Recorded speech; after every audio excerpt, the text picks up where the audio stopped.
Nigerian Guardian does report on the death toll of this Kogi boat incident rising to 26. Over in Osun State, the PDP has reported to the IGP and the EFCC a plot to take money away from Osun State local government to the tune of 12.75 billion naira. That's why they reported this issue to the IGP and the EFCC. And then finally, let's take a look at the UK Guardian. Guardian has a very interesting story because they're talking about corruption on one hand and now on the other. So PPE firm, it's called, essentially, so the story here is that a UK High Court justice has ruled in favour of the UK government against PPE MedPro.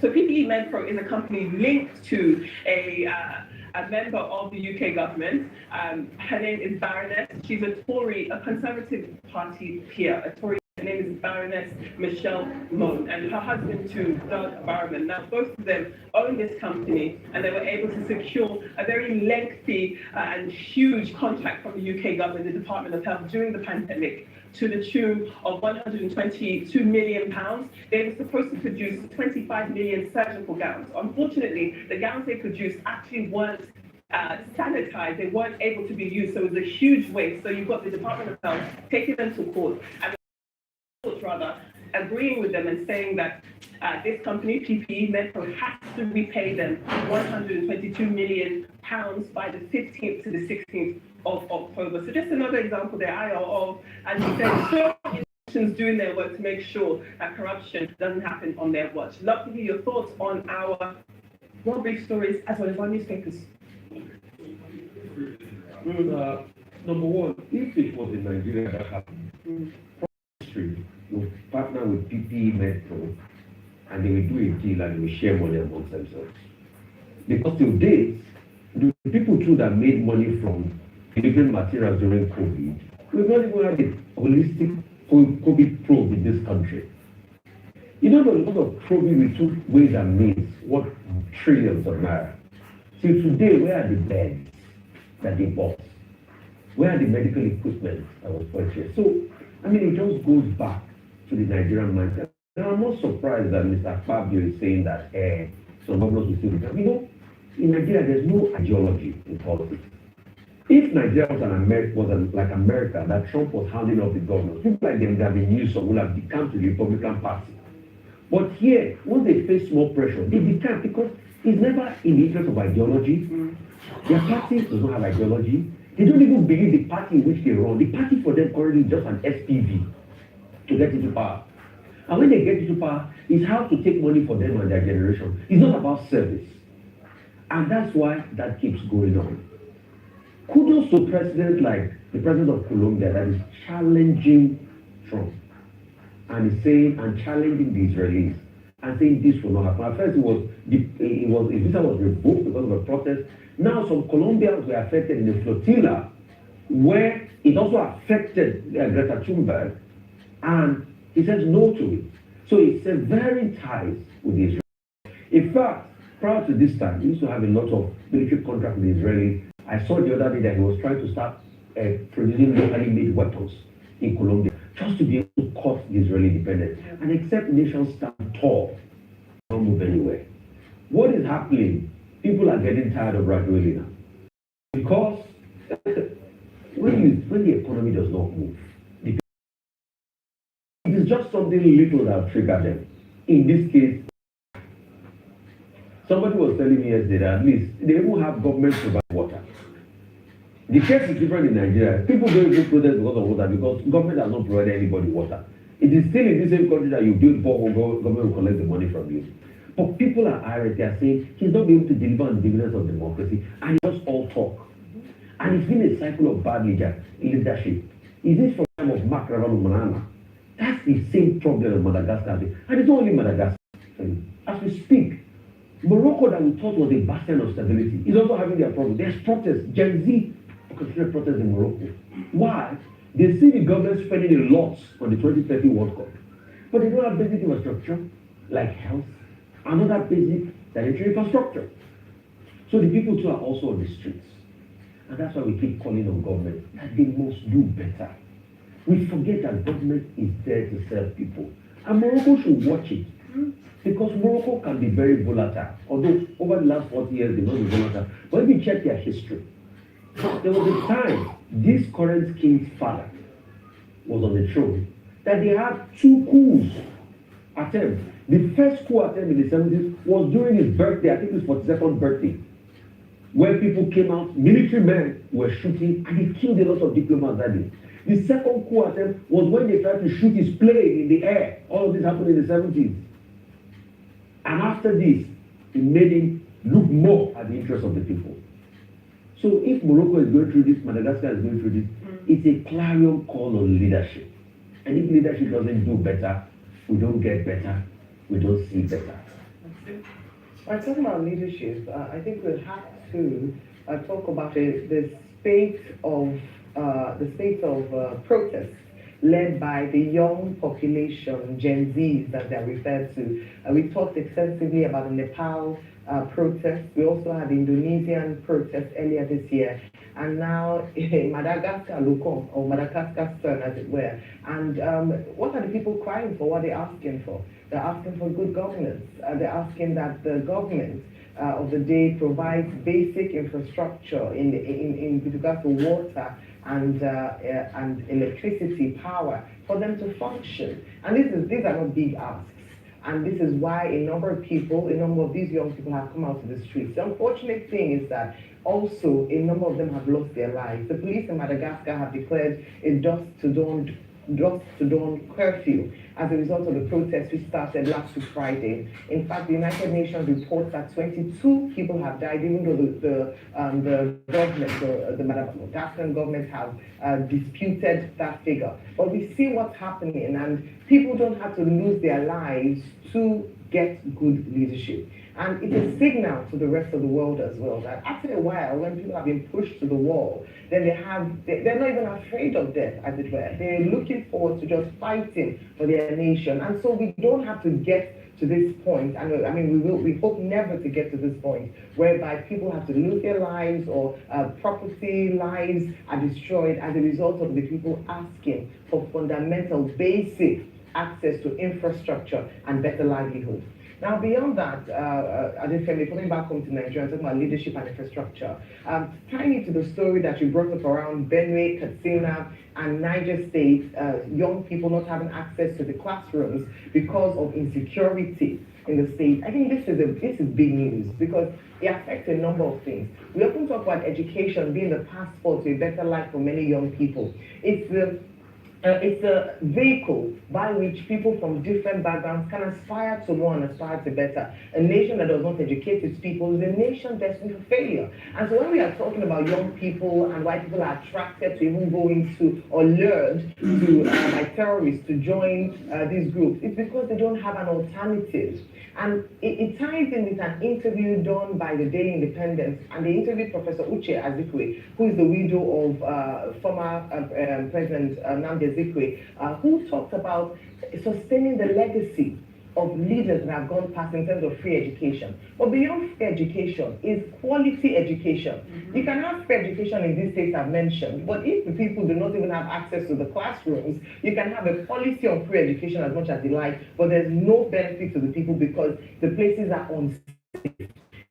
The farm in some areas as a result of insecurity. Now, students are prevented from going to school to learn as else will pay or would we give up as a result of insecurity. We need to fix this in our nation. It is important for us to do that. And finally, on the note of Senate President saying that they might still welcome more governors to the APC, I can give a name already. I already mentioned that perhaps Rivers State should get ready for the APCization of the state that we've seen in other parts of the country. But I think even away from the lighter note, it's important for us to have a vibrant opposition in any sane democracy. It is what keeps the government of the day on their toes. As Abubakar had said, he's consistently doing that. He had criticized the speech of the president and talked about how some of the things he said were not realistic. But also to the headline when he talks about making way for a vibrant candidate, I think we should add the last part of the statement, which is if the person emerges as a candidate of the ADC. So he's not saying he's letting go, he's not saying that he will respect whatever the party chooses. Okay, let me start from the local to the global. I'll get to the global issues shortly. You said that the Minister of State of Nigeria, External Affairs, met with the Angolans and we signed 15 MOUs. And that thereafter, you spoke with the Minister of External Affairs of Angola in Onga, Yes. in New York. Now, I think the important thing about this is to learn what lessons we can learn from the example of Angola.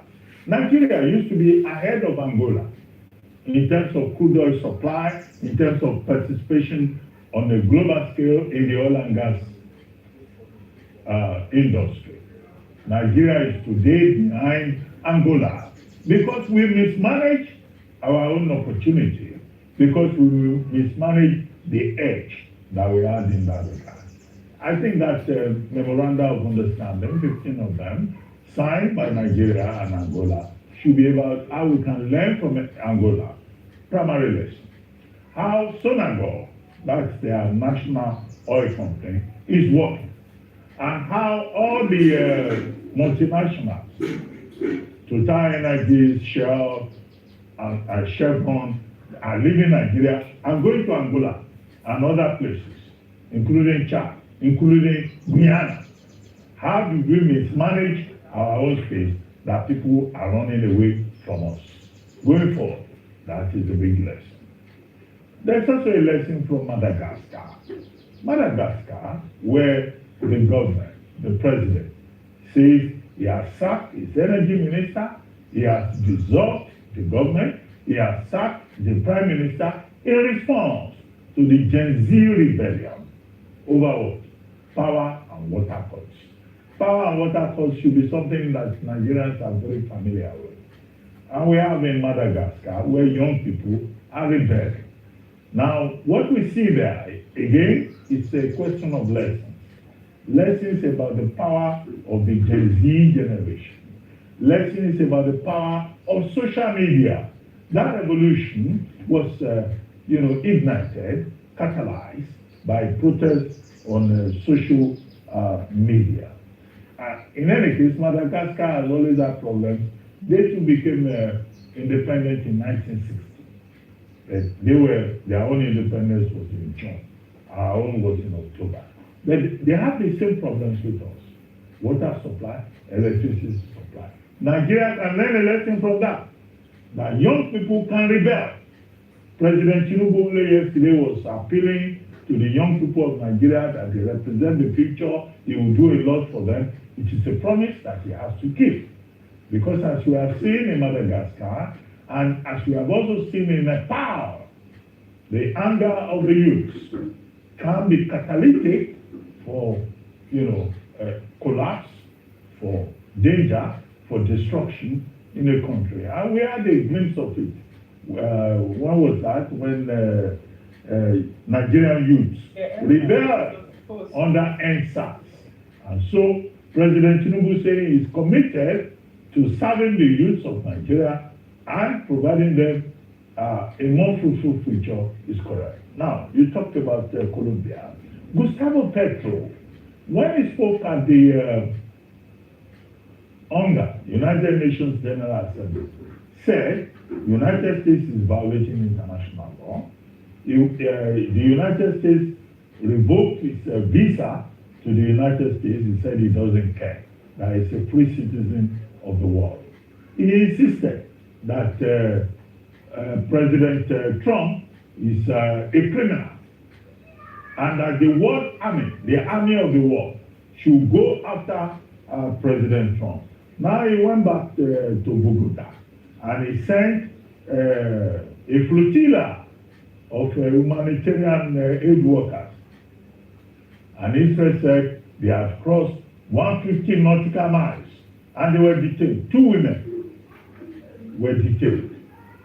And that is the cause of this current crisis, forcing Gustavo Petro to expel the remaining Israeli diplomats in Bogota. He has done it in 2024. He has done it again this time around. So it's an activist president who is insisting that President Trump is a criminal and Netanyahu is also a criminal, and that the free trade agreement between Israel and Colombia will not hold. Now, what we see here is just the activism of the countries that object to the role of Israel and the United States in the conflict in Gaza. So it's nothing more than that. And there are many more. There will probably be many more like Gustavo Petro. Thank you, Dr. Thank Thank you. you. We'll take a short break now. And when we return, we will have Richard Sojuri to give us updates on global business activities. Stay with us. We'll be right back.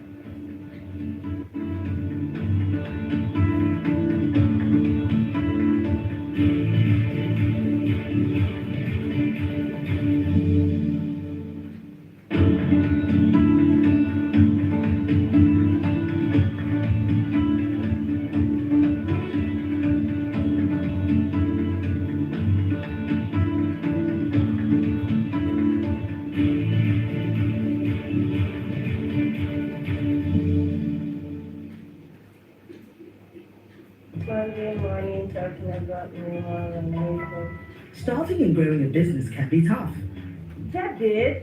especially Oh. with insufficient funds. This business is becoming too expensive. My children need to start feeding me. And more these figures on us. At Access Bank, we love SMEs, from business loans to flexible cost savings account. We've got the solutions to help your business thrive. With our Diamond Business Advantage account, you can easily access financial support, business tools for growth, business loans, and opportunities to meet and interact with other business owners. Dream big and elevate your business to the next level. To learn more, visit www.accessbankplc.com/business/SME-banking or walk into any of our branches to get started.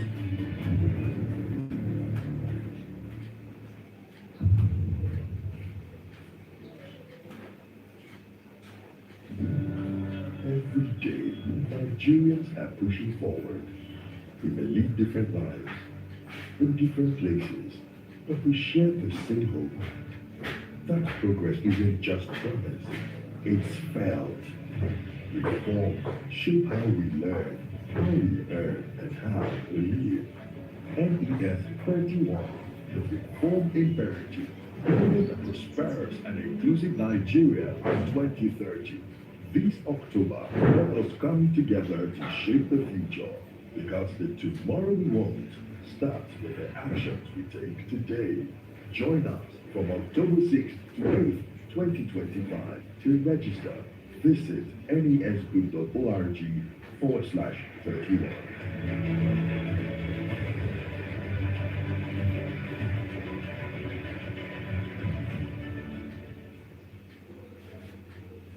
Lagos is more than a city. It is energy, it is culture, it is the possibility that makes this Lagos different from others. On this lagoon, from the 3rd to the 5th of October, the world's first all-electric powerful championship, the E1C, comes to Africa and no other place but Lagos. The E1 Lagos City is more than a race. It is a celebration of innovation, sustainability, and the spirit of our people. This Lagos tourism has full. Join us at Lagos Victory. This is Lagos. This is the E1 Lagos. Keystone Mega Million giveaway. Keep on winning more. From now to December 31st, 2025, you could be one of the 565 lucky winners in the Keystone Mega Million giveaway. Simply carry out 10 transactions or more on any Keystone Bank channel for weekly cash wins, or save 10,000 naira or more for a month to qualify for the mega draw where millionaires are made. No account yet? Download the Key mobile app from your app store and open one today for your share of millions. T's and C's apply. Keystone Bank. We grow together. Progress no dey happen just like that. It dey come from support when you need am. Mommy, I got the school fees. You too much. Na money point o. Money points, thank you. Customer, na transfer abi? Confirm. No na transfer. Na only point of that. Oh, na confirm. Progress na peace of mind when you know say payment go land as your banker.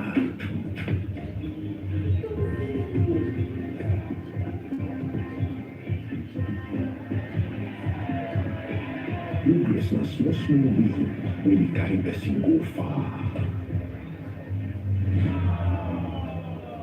No worries, I go make am. Mobile. Victor, you dey use money point? Of course, now they use money point. Confirm. Money point made for your progress.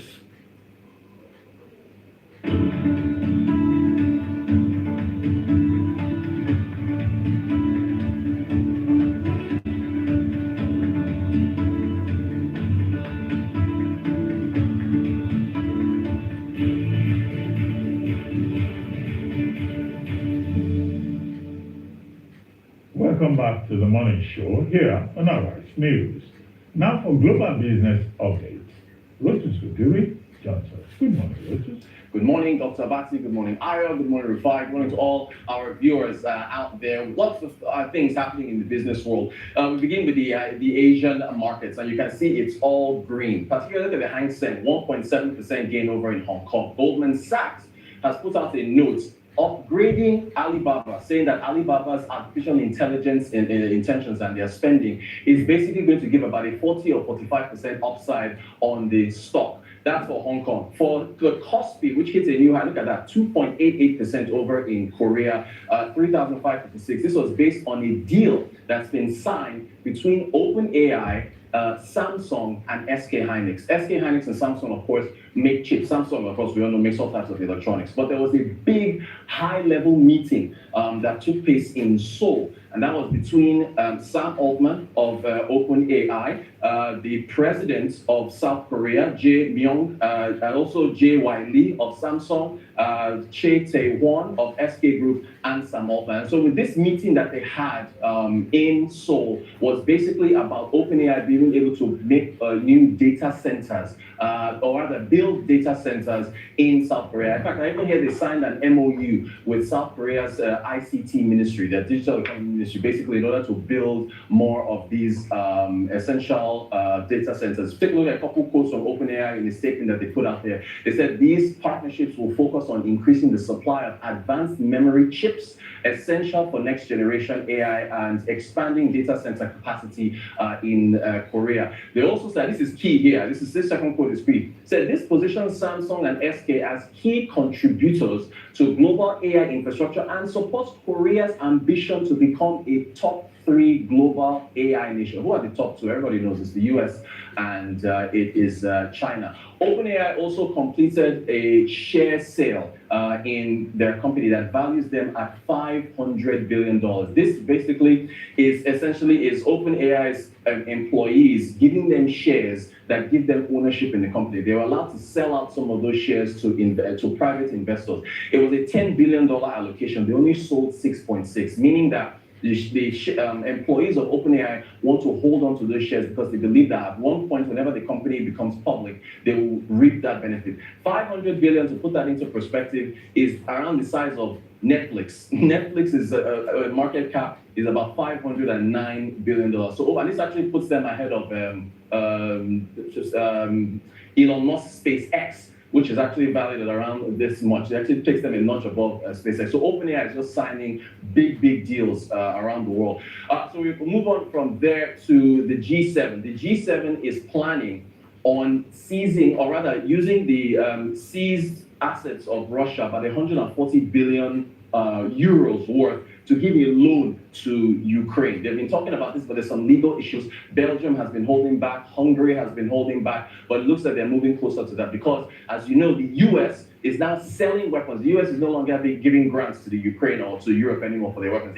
Trump says it has to be a deal. So they are selling weapons, and the Europe is trying to fund the purchasing of those weapons to give to Ukraine. So they're looking at seizing, rather monetizing assets that they've seized from Russia in order to do that. Russia, by the way, is going to retaliate. We understand that President Vladimir Putin is looking at selling off European assets that Russia holds. So companies in Europe that are still, many of them are still doing business there, they want to actually seize those and then monetize those. So if you take from me, I take from you. So that, we see that continuing there. So that's in Europe. To the US, the shutdown has begun. We've updated this table here.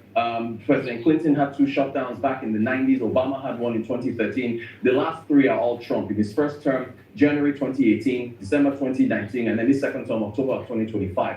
The markets, we talked about data that could be impacted by this shutdown. So the jobless claims are due today. We may not get them. The non-farm payrolls tomorrow. We may not get them. Then CPI, retail sales, and PPI. So this is economic data that markets need in order to see how well or how the U.S. economy is faring.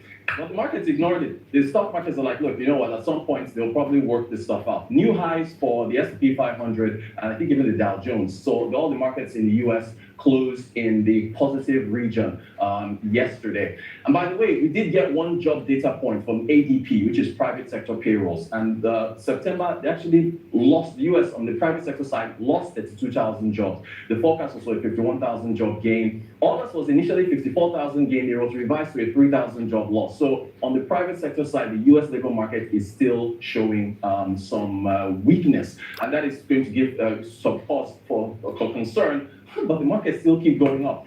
Moving on from there, I think we'll round off now with Nigeria. Very healthy demand for Nigeria's September bond auction. The bonds, of course, are used for Nigeria's government to try to plug its deficit if it can, to borrow from the domestic market. Also, it's a portfolio option for you folks out there who are investing in stocks and money markets and so on and so forth. So basically, there's 2 bonds, a 5-year and a 7-year, that were reopened. They're not brand new bonds here. 100 billion naira is what was offered for each of them, so 200 billion total. 230 billion for the 5 years, what came in against the 100 billion that was offered. 1 trillion for the 7-year bond. 1.2 trillion. That's a 530% oversubscription, showing that there's still some really healthy demand. And the stock rates actually fell from 17% to 16% because there was a rate cut with the Monetary Policy Committee over at the CBN. And so investors are seeing, okay, if rates are coming down with inflation decelerating and so on, let's lock in on a security like the 7-year bond and try to get rates there. So both well like this as far as the healthy demand for investor and securities for Nigeria. That is our updates for today. Oh, good. Good stuff. Okay. So Very strange. finally, How to talk. finally, a couple of things. So because we have a pile of topics that everyone is talking about. It's about the sale of TikTok. We never had a chance to talk about that. For me, I sense what is happening in America. I sense a tilt towards right-wing nationality with the sale of that social media company. Because what is happening is that Donald Trump is now giving it to Larry Ellison, which is a big MAGA. Also, part of the deal is Murdoch. Also, part of the deal is his son, David Ellison, which is Skydance. All right? Yeah. And Skydance has a big tilt and he's able to capture CBS. Yeah. So when you look at the frame of how the companies are going right wing at a point in time like that, then you start to look and you start to jitter. Also, in it for him is the possibility of making a lot of money. Yeah. You can see deals now going the way of companies like MGX Yeah. that are this crypto that handle that also invest in the same crypto company that Trump is benefiting from. So you can see a level of state capture. You took the word out of my mouth. State capture. That's right. How Trump has become way richer by the American presidency than any time. Because when you check most of his valuation, even the Trump media company that has about $5 billion worth of his valuation that he has today, is because he's deliberately using Truth Social as the only channel of government. Which when you look at it, I don't know the fine lines of that, but you might have to look at that properly. Yeah. So he's been able to take over. As regards the market, I'm sure the market is already used to the disorder of Trump. That's why they say, look, the government shutdown, they're going to sort it out. Yeah. Because look at the man that has an antecedent of government shutdown. But the joke is on them now because Republicans lead at this point in time. But the other time that they had government shutdown, yes, okay, you will say, oh, it was when the Democrats were in charge of the House. But now it is the Republicans. But the interesting part about the government shutdown is that some of the payments will still go on. Payments like those on Social Security, about 74 million That's right. Americans on Social Security. So for those that argue that you don't need social buffers, if America, one of the most capitalist countries, they have about 74 million people on Social Security getting their check, how much more off? So I think that's a big argument for those that argue in favor of capitalism and say, don't help people on the lower rung. Which is that No, I want to help people. I want to help people. was fired at you deliberately. As regards Sam Altman, Yeah. it shows that that's the way of the world. Samsung industry coming into it, look at the valuation, 500 billion, goodness me. At some point, OpenAI's valuation, maybe We'll get to a trillion, right? Will be more than a trillion. Yeah. Because I do not see why it's not even more than a trillion already, because that's the future. Look at companies like Nvidia. Today you saw them at a very less valuation. All of a sudden, Nvidia is one of the most valued companies in the world. So it shows where the world is going. Large language model, big data. That's where the world is going. That's where most of the investment in the world is going. Cryptocurrency. Oh yes. That's where the investment of the world is going. That's why you see that. Look at the FGX, the Dubai fund recently set up as part of a sovereign wealth fund for Dubai government. See the investment they've made. See the cash they've been able to make in a short time. Oh yeah. So the question is, what are we doing in all of this? We as a country, where are we placed? I know yes, it's a good time on the market, Rosie. How will people know oversubscribe? Okay, you mean the bonds. The bond market. The bond market. How will people know oversubscribe? Yeah. Because they are getting great figures. Where in the world are people getting 70% on bond market? I see what you're It's saying. not that easy. Right. So Nigeria is giving up a largesse in the bond market because we want to raise money also in the bond market. But also there's a downside to that. The private sector is being crowded out. That's another thing the bond market is. So when the government says, okay, we have a supply on the bond market and they're starting kumbaya, the private sector is also being crowded out in this market. And also, there's an interest to pay. Because on this bond market, it's not just free. Right. I subscribed to a couple of the treasury bills and the TVs and the FGM bonds, or those lower cycle ones. But you will see to a large extent that there's also a downside to all of this. Fair point. All right, going to Europe and Russia. Of course, with Donald Trump cutting funding to Russia, cutting funding to Ukraine, and also weapons, sales of weapons to Ukraine, they have to raise money to the Europe, which has steadily and continuously supported Ukraine, had to find a way to raise money to loan Ukraine. Now, what they've done is saying that, like you mentioned, foreign assets, especially Russian assets, have been seized since the advent of this war, will be used as a loan. I think it's important to mention that even though Russia has IFA, that they're using to fund the loan. And if Russia pays war reparations, in the event that they pay war reparations, then Ukraine will pay back the loan. So this is set to fund. And of course, a number of European countries are happy about this deal because about this move, potential move, because then it would take off the pressure on a number of them that are either heavily in debt, like France, or they've divested their funds, are not able to fund Ukraine at this particular time. What some countries like Belgium would say then would be that it puts them in a difficult position, especially Euro single currency, as they still share some, do business with Russia at some level, some levels.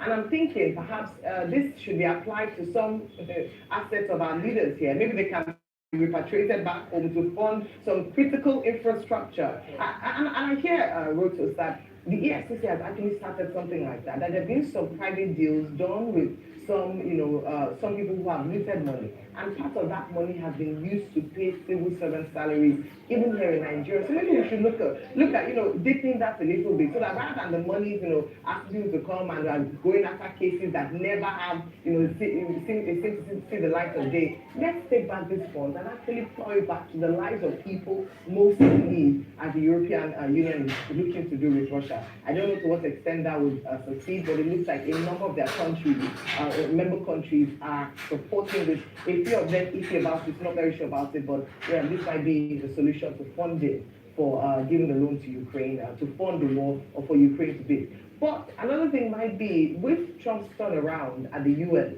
with regards to his position on Russia and Ukraine, and saying that Ukraine could potentially even win this war, maybe he might change his mind around funding or giving funds or providing funds to Ukraine. Let's watch what happens, and that would put a little pressure on Russia to finally come to the negotiation table, and maybe we might see an end to this war, or to this invasion of Russia and Ukraine. Okay, again, let me start from the local to the global. Now, starting from the local, in Osun State, they seem to be running a funny monkey business in their market, and it's tied to politics. Now we are told that the local government, former local government chairman in the former dispensation in that state, 30 local governments, they are now giving orders to banks, what they call irrevocable order of deduction, which is to say that, look, whatever deduction is going to be made from their accounts should be paid to the old order. Whereas there is an order in place from the Federal High Court, from the Court of Appeal. The matter is also pending in the Supreme Court. And there have been allegations by attempts to politicize local government markets in Osun State. What the local government chairman in the 30 PDP local governments have done now is to appeal to the Inspector General of Police. I think what we can say in this regard is that the rule of law should be maintained, should be respected. And President Bola Ahmed Tinubu, who has been a champion for federalism and for the rights of the state and the local councils, should personally look into this matter. Particularly a document that is circulating from Boluwaduro local government in Osun State, claiming to collect money that is not due to it, and also against the run of law. Now, still talking about markets. In the United States, now the market seems to have shrugged off whatever the shutdown is all about. The shutdown, which took effect yesterday, Wednesday morning, is likely, we are told, to last for about 11 days. But the markets, the prediction markets, poly market and cash, they are telling us that if we in fact run till about middle of October, what are the issues? One, workers will be followed. In 2018, about 850,000 workers were followed. This time, the projection by Kashi and Poly Market is that about 850,000 will be followed. Now, two, President Trump is threatening that, in fact, some workers will go on a permanent sack because of it. Simply because the Democrat leader Schumer and Hakeem Jeffries and the leaders of the Republican Party could not reach an agreement. What is the basic issue? Extension of enhanced Obamacare tax credits. So you have on one hand, Jeffries and Kamala Harris and also the Republicans on the other side disagreeing and trading blames. Whatever happens, however, the major damage will be about economic data. That's why when you were speaking, Rotis, you were talking about non-farm payrolls due on Friday not coming up. Also, the Federal Reserve will be affected. The Federal Reserve is supposed to do a rate cutting October 15th, but that also we're not very sure of. The basic activities about mail delivery and all of that would happen. But federal workers are the ones who are going to suffer. Meanwhile, the market is doing well. S&P 500 has reached over 6,700. It's a record high this year. The Dow Jones Industrial Average is doing well. All the major indexes are doing very well. The Asia Pacific market is also doing well. That's why the father today, the Chinese market, the Hong Kong market are closed for public holiday.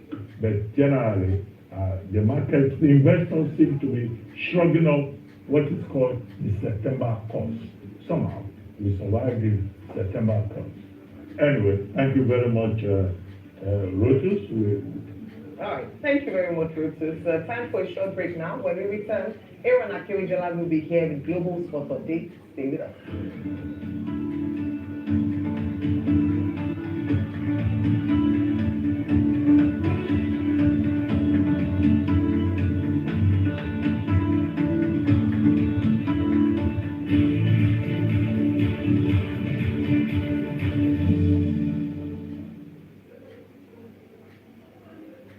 Why do Nigerians succeed at everything they do? It's the 65th independence of our beloved country. 65 years of trials and triumphs, of hope carried in the hearts of millions. Nigeria stands tall, united and unbroken. Today, Access is making history by creating the first ever human Nigerian map. A friend of mine once told me that if you go to any part of the world and you do not find a Nigeria, leave that place, because there is nothing to do there. Just like the Access Warrior slogan, as a nation we remain unbound, unbent and unbroken.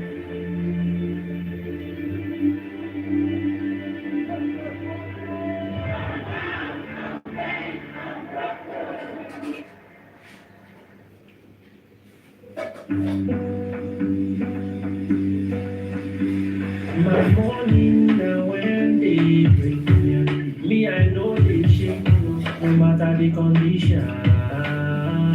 I fit no carry first, but I know they carry that. Up I know they go transfer. Day now my day, and I go day okay. Cause go through my chest, like bulletproof vest.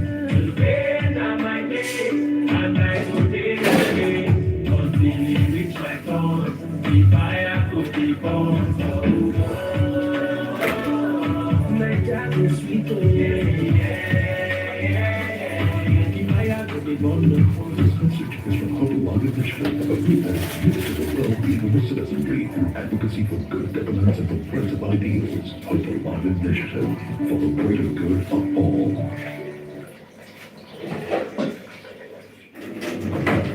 Every day, Nigerians are pushing forward. We may live different lives, in different places, but we share the same hope. That progress isn't just promised, it's felt. Reform shape how we learn, how we earn, and how we live. NES 31, the reform imperative Building a prosperous and inclusive Nigeria by 2030.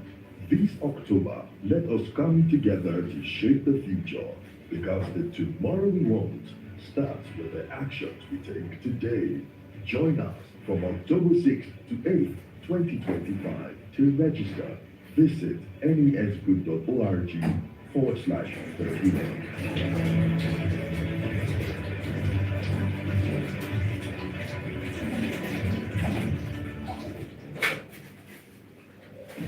Money. We save money. We save money swiftly, securely, intelligently. But by itself, money has no meaning. Until ingenuity turns it into solutions. Compassion turns it into a gift. And curiosity.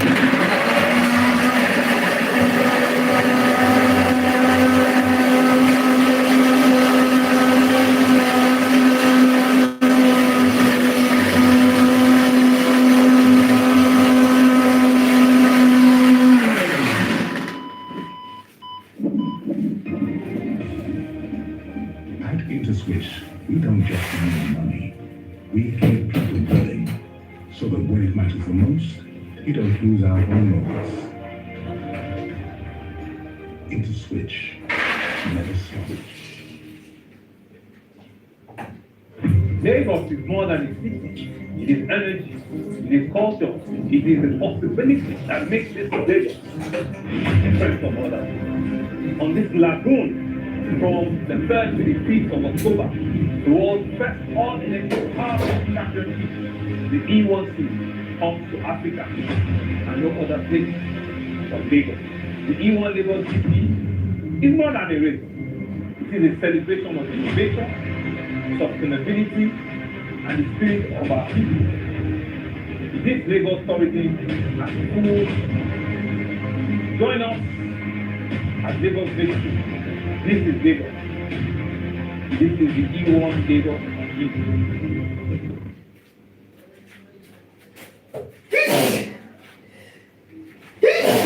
Keystone Mega Million giveaway. Keep on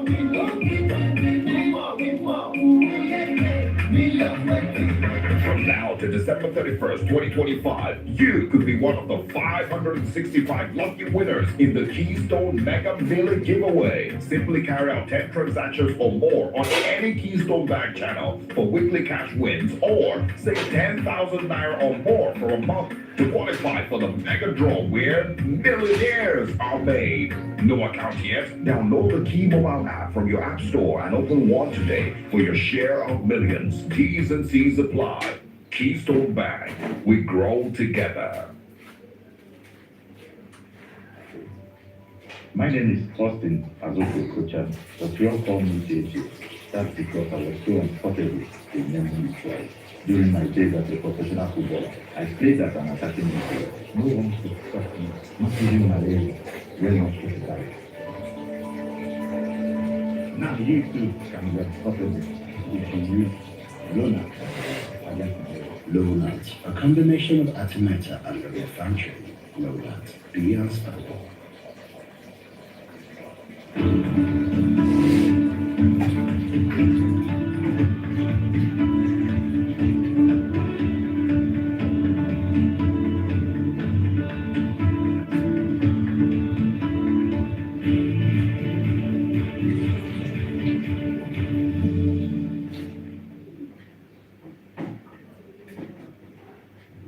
You're welcome back to the morning show here on the Rise News. For updates on sports stories across the globe, Aaron Akere-Jola joins us. Good morning, Aaron. A very good morning to you, Aya. Good morning to you, Doctor. Good morning to you, Bob.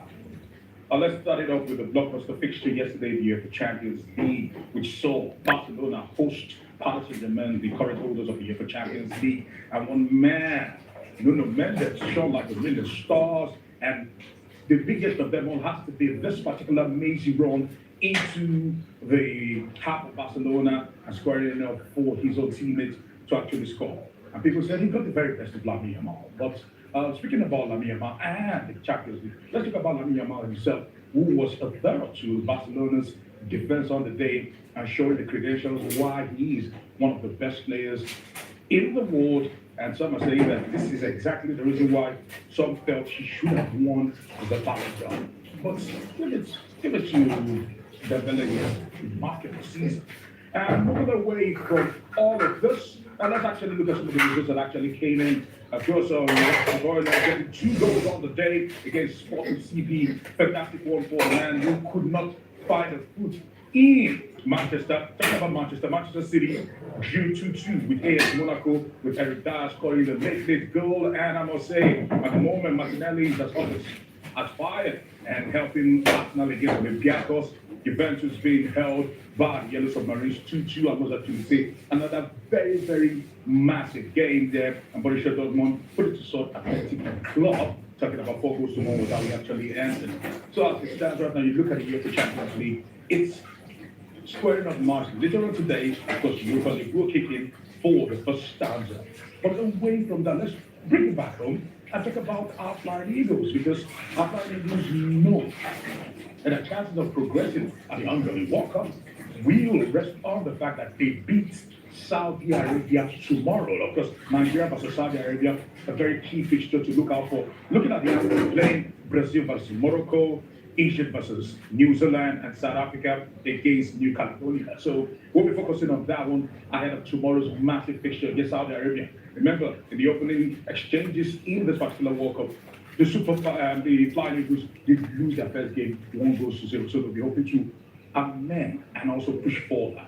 And finally, so as we look at how things would actually play out, yesterday was Independence Day, and one particular club decided to give the Nigerian touch because they've got Alexander Iwobi in their books, they've got Samuel Chukwueze in their books, and also not leaving out Calvin Bassett, Super Eagles defender, as Fulham, the London club, decided to celebrate independence for their Nigerian players and rather just enjoy the culture, which, if you'd ask me, was a fantastic and a nice touch to making players feel at home. Kudos to them, I must actually say. Great to the Fulham players. I see Alex Iwobi. Thank you so much, Aaron. We'll take a short break now. When we return, we shall be talking to Dr. Lelono Basa, former Commissioner for Employment Generation and Economic Empowerment in River State. Stay with us.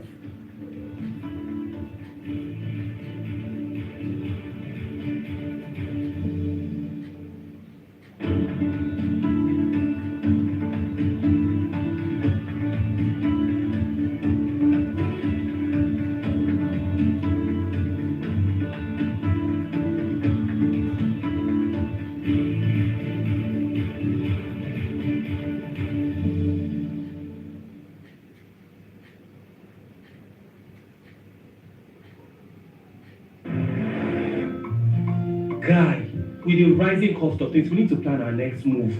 Guy, I agree with you. I mean, with the money we make, we should not be struggling with our finances at all. Maybe you both need better banking options. What do you know about better banking options? I recently moved my salary account to Polaris Bank, and since then, it's been a smooth ride for me. They bought over my existing loan and gave me better interest rates and repayment terms. Are you serious? Yes, as a Polaris salary account holder, I can get personal term loan, auto loan, mortgage, 50% salary advance, credit card, and more without going to the bank. Really? I've got a personal term loan already. See, here's my credit card too. How do I make the move? Simple. Open a Polaris salary account on Vault. Use salary account as your referral code. My guy, I am moving my salary account now. Get personal term loan and more with your Polaris salary account. Vault is available on Google Play Store and Apple App Store.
Welcome back to the morning show here on Arise News.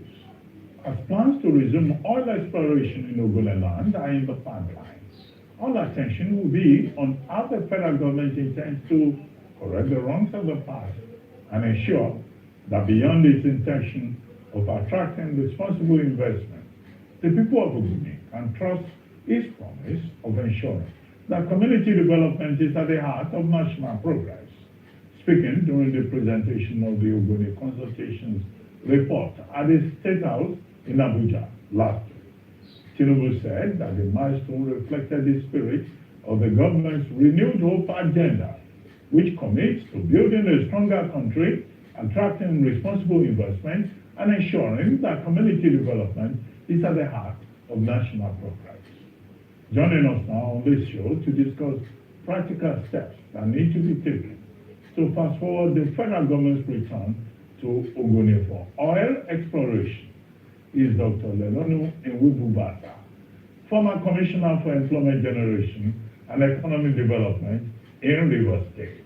Good morning, Dr. Nwububata, and thank you for joining us on the morning show. Thank you. Good morning, Dr. Abati, for having me. Thank you very much indeed. Well, the President has received the report of the Consultations Committee on Ogoni, a committee that the National Security Advisor said carried out all-inclusive consultations with all the stakeholders in Ogoniland. And now Nigeria is looking forward to the return of oil exploration in Ogoniland, suspended for a total of about 31 years. But there are still concerns. There are people in Ogoniland, despite the fact that Ogoni 9 got national honors and pardon, Ogoni 4 also got national honors. What are the issues? How do you think that the Nigerian government can navigate the remaining obstacles going forward? And what are those obstacles?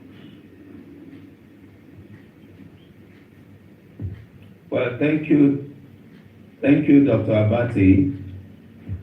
Like you rightly framed it, there's a national dialogue going on about the issues in Ogoni.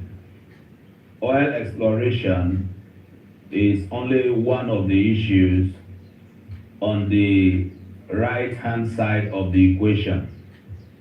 Coming from the left-hand side of the equation is the Ogoni question, the crisis that has enveloped Ogoni and the level of deprivation that people have gone through. There are quite a lot of factors that must be considered. Some are variables, others are constants. And for us to get this equation and got the right answer, which is what the federal government seeks, oil exploration in Ogoniland, these variables and constants must be taken, they must be looked at quite critically. And so, first I must congratulate the federal government for choosing the path of dialogue and not the path of forceful re-entry into Ogoniland as we have seen in other administrations. And I also want to thank the entire members of the committee that engaged with the people, collated memoranda, and now have submitted the collective aspiration of Ogonis to the federal government. It is now in the federal government space to look at the demands that have been placed on the federal government and the things the federal government will need to do for us to begin to have the discussions about oil exploration in Ogoni. And that piece that was submitted by the Dialogue Committee is comprehensive.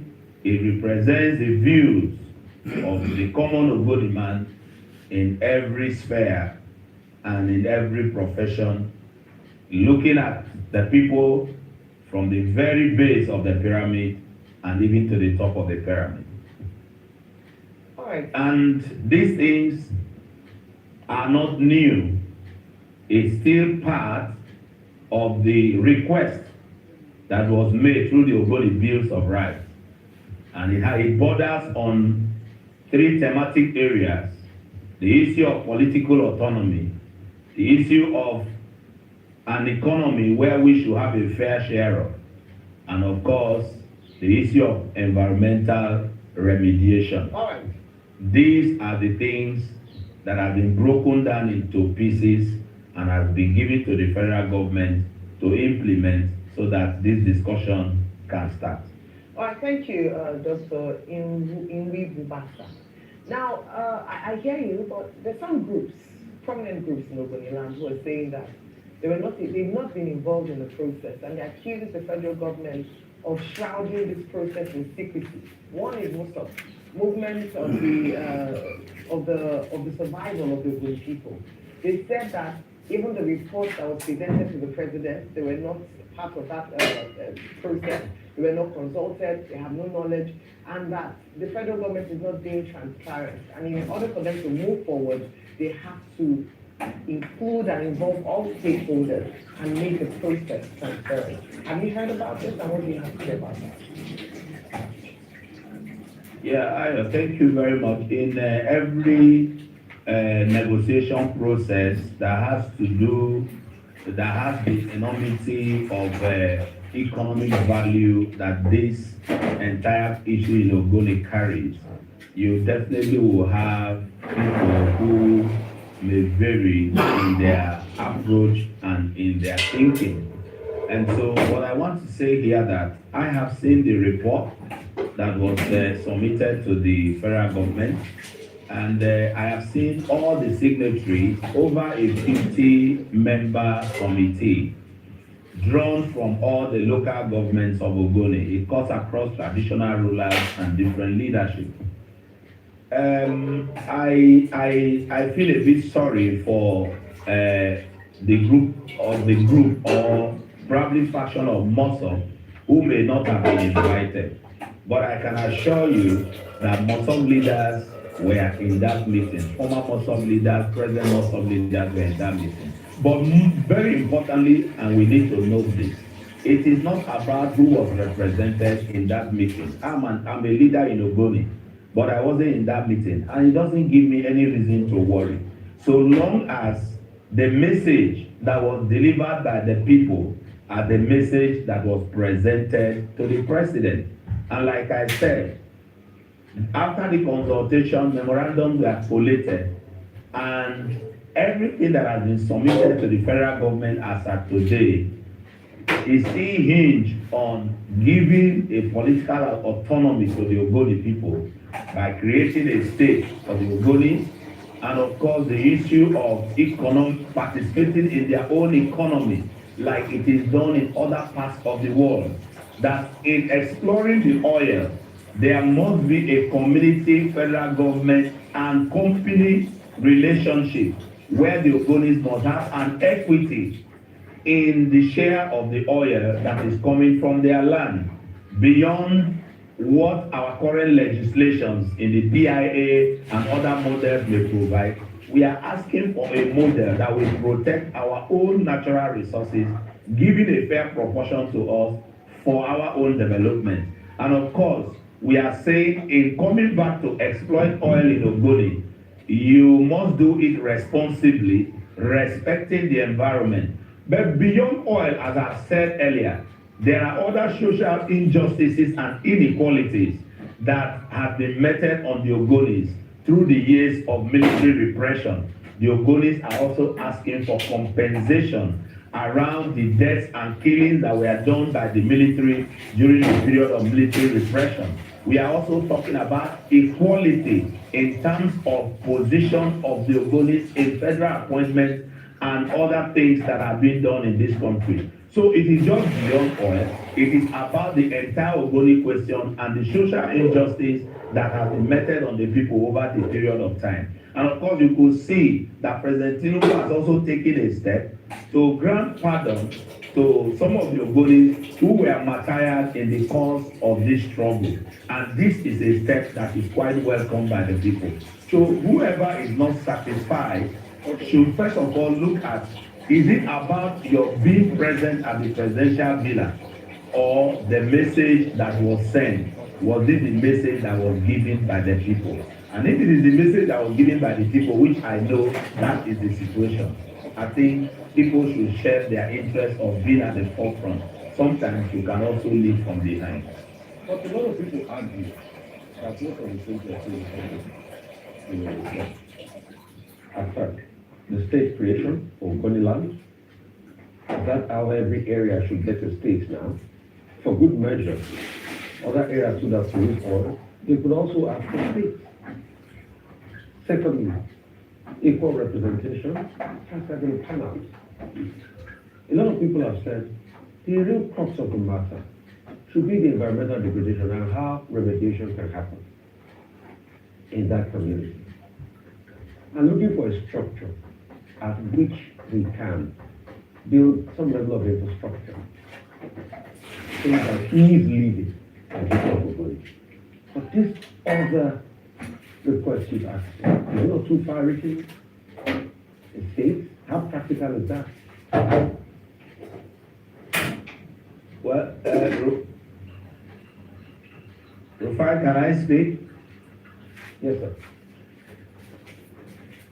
Okay, thank you very much. I think the question of having a state for the Ogoni people is not a request that is in the heavens. We are part of the Niger Delta and part of this country.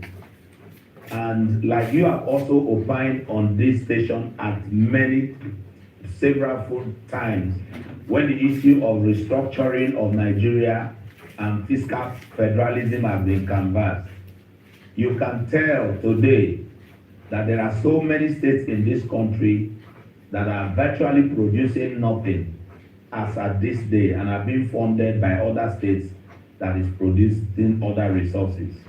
And so if you are looking at the resources and the contribution of a particular people and the impact of that contribution on their environment, asking for a state is not an elephant chase. I do agree with you that in this federation, the process of achieving a state creation has to be all inclusive, going through the National Assembly. While we acknowledge the laborious process, we also want other units in this federation to acknowledge the sacrifice of the Ogonis and all other oil-bearing communities in providing for the economy of this country. Now, talking about equitable distribution of resources, we are also saying that despite legislative legislations on derivation formula, you also will understand that we are also agglutinated in a state where you have other groups. And so many times, the issue of derivation and that the way it is administered lies in the hands of the chief executive of the state and most of the ethnic nationalities and indigenous people who actually produce these resources.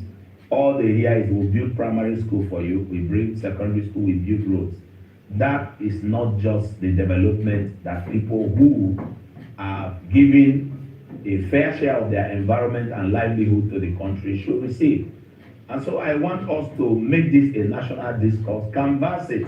The Ogoni people deserve a better deal. That is not to say that we should deny other ethnic groups who also have the right. When the Ogoni started the issue of environmental remediation, people felt that it was so big a thing. But today, Ogoni has become a model space for remediation activities. And other parts of the Niger Delta will follow suit. Imagine the Ogonis didn't start this fight.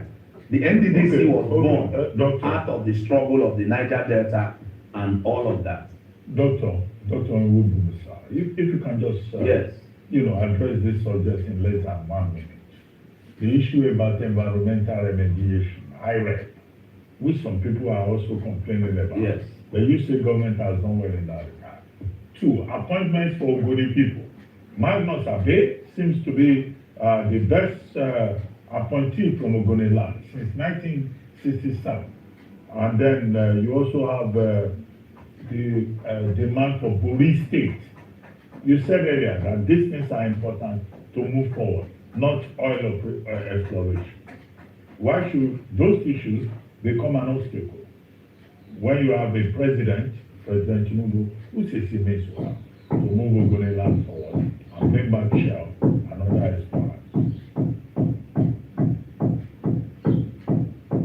Well, Dr. Abati, when you have an engagement, usually people are going to come with terms and conditions.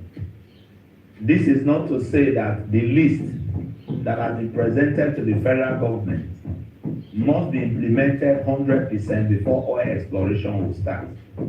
But there are critical issues that must be looked at, especially when you are looking forward to sustainable development, and these issues are things you cannot wish away.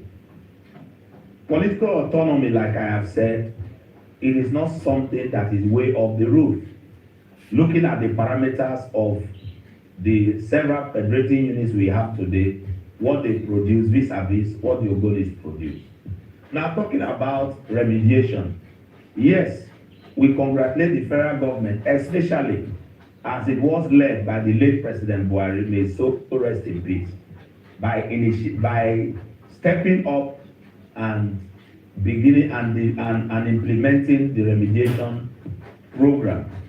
As of today, I have said it before, the remediation program is ongoing, and it is part of the discourse that also must be on the table, that while we are remediating the land from degradation, coming back for exploration, best practices must be employed in order not to repollute the remediated soil.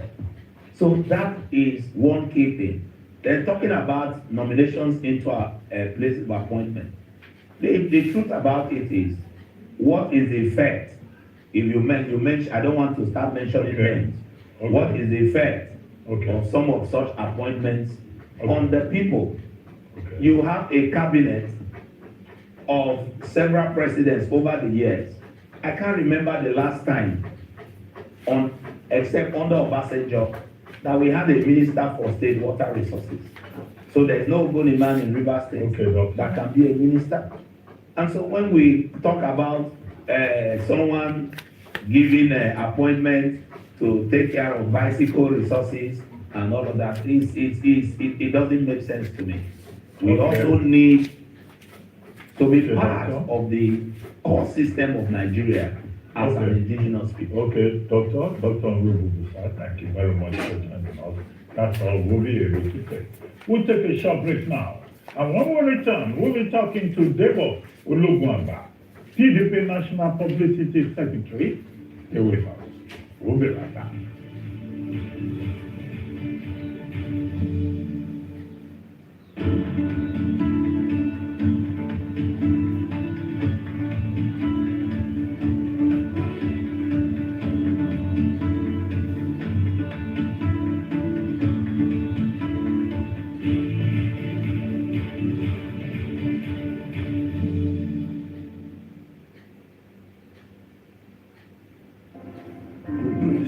Progress no dey happen just like that. It dey come from support when you need it. Mommy, I got the school fees. You too much. Na money point o. Money point, thank you. Customer, na transfer abi? Confirm.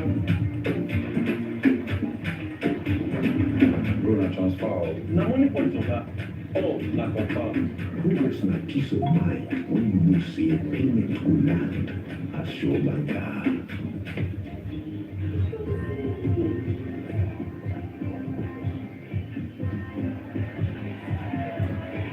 Progress na small win wey dey carry person go far.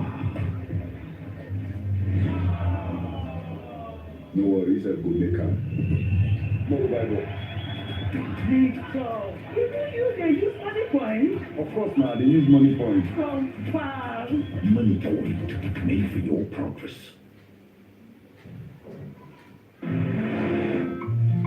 Guy, with the rising cost of things, we need to plan our next move. Guy, I agree with you. I mean, with the money we make, we should not be struggling with our finances now. Maybe you both need better banking options. What do you know about better banking options? I recently moved my salary account to Polaris Bank, and since then, it's been a smooth ride for me. They bought over my existing loan and gave me better interest rates and repayment terms. Are you serious? Yes, as a Polaris salary account holder, I can get personal term loan, auto loan, mortgage, 50% salary advance, credit card, and more without going to the bank. Really? I've got a personal term loan already. See, here's my credit card too. How do I make the move? Simple. Open a Polaris salary account on Vault. Use salary account as your referral code. My guy, I am moving my salary account now. Get personal term loan and more with your Polaris salary account. Vault is available on Google Play Store and Apple App Store.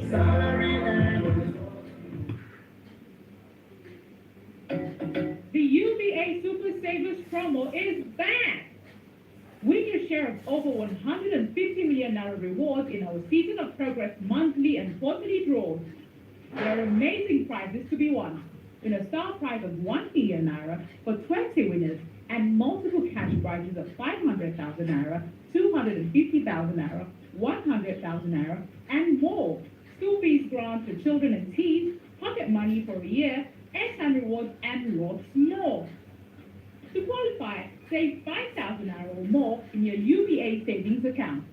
Download the UBA mobile app or dial *919*20# to open an account. Visit ubagroup.com/Nigeria/supersavers.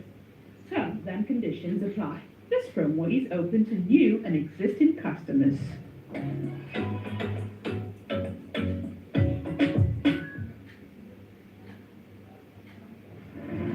Smart and hardworking women power nearly half of our nation's heartbeat through small and growing businesses. Approved. Let's fund her. At Fidelity Bank, we don't just see women entrepreneurs. We see visionaries, builders, and creators of tomorrow. With Fund Her, women can access up to 100 million naira to spark growth and scale their visions. Fund Her is a movement, and it's already changing lives.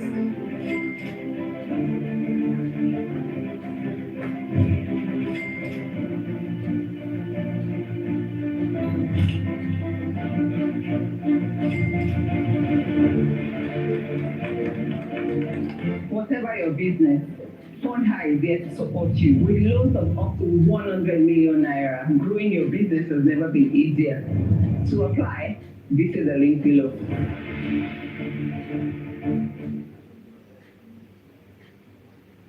Look closely. The smiles tell our story. Smiles of dreams nurtured and futures taking shape. Smiles that rise above life's hurdles, powered by possibility. Smiles that hold promises of tomorrow steady through every season. Smiles that celebrate love and moments worth protecting. Smiles of families, of communities, of generations made stronger. Smiles of dreams fulfilled, of visions coming to life, of businesses built. For 55 years, we have not just counted time. We have counted the millions of smiles we've been privileged to share. And to the smiles we've yet to meet, our hearts and our hands remain open for the next 55 years and more. Thinking of banking in Africa? Think Senate. In today's fast-moving, fast-changing world, you need a financial partner that understands your unique expectations. A bank with presence in major financial centers across the world, with the enabling platform to facilitate seamlessly, whenever, wherever, however. A bank with best-in-class financial solutions from a superb combination of technology and human touch. For easy, fast, and secure banking that creates real value. Turning dreams into reality is now in your hands. People, technology, service, Zenith Bank, in your best interest.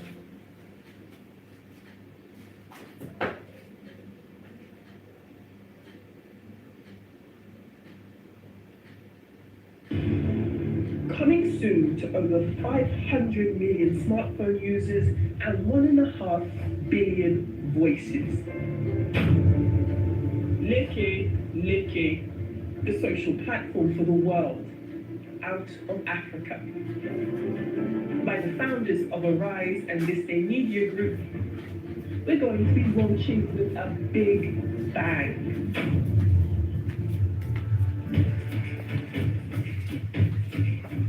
A new homegrown social platform born in Africa and built for the world, blending community, culture, and cutting-edge AI.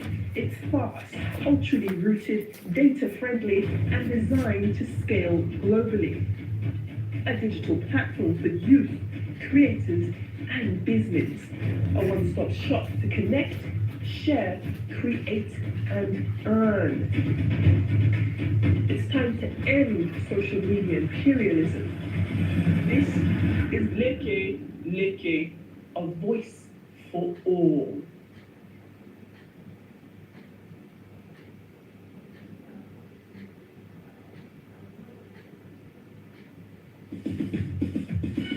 Naira, shillings, dollar, yen, interest rates are up again. Commodities, bonds and shares. Seize the move and mingle the fears. Derivatives, currencies. Have the understanding, please. Finance gurus, the thieves and the tricks. Portfolio is getting big. Come on, trade. Let your money move with the wisdom. Trade. Let the markets take you there. Stay up to date with business and markets every weekday on the Rax Exchange.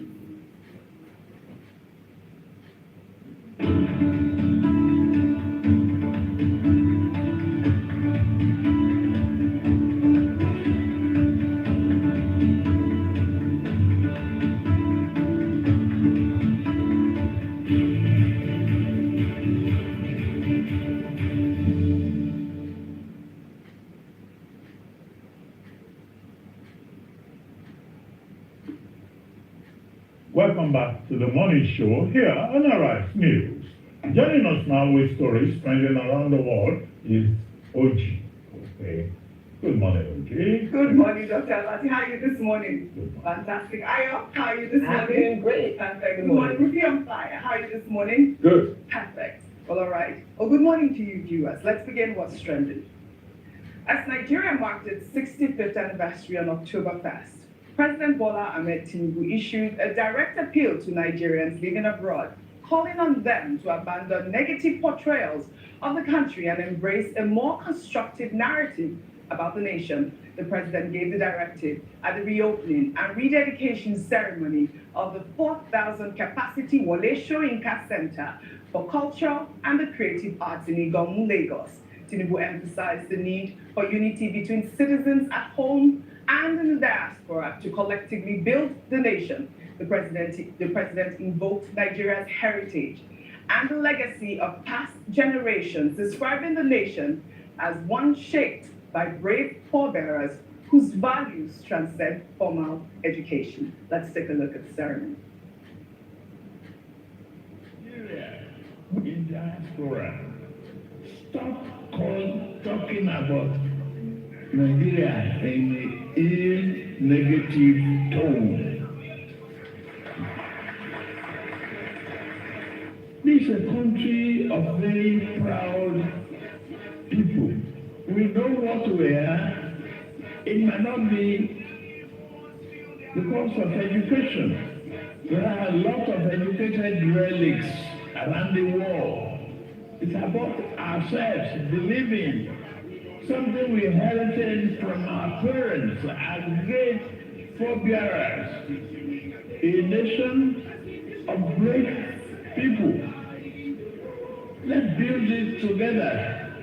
This country will succeed.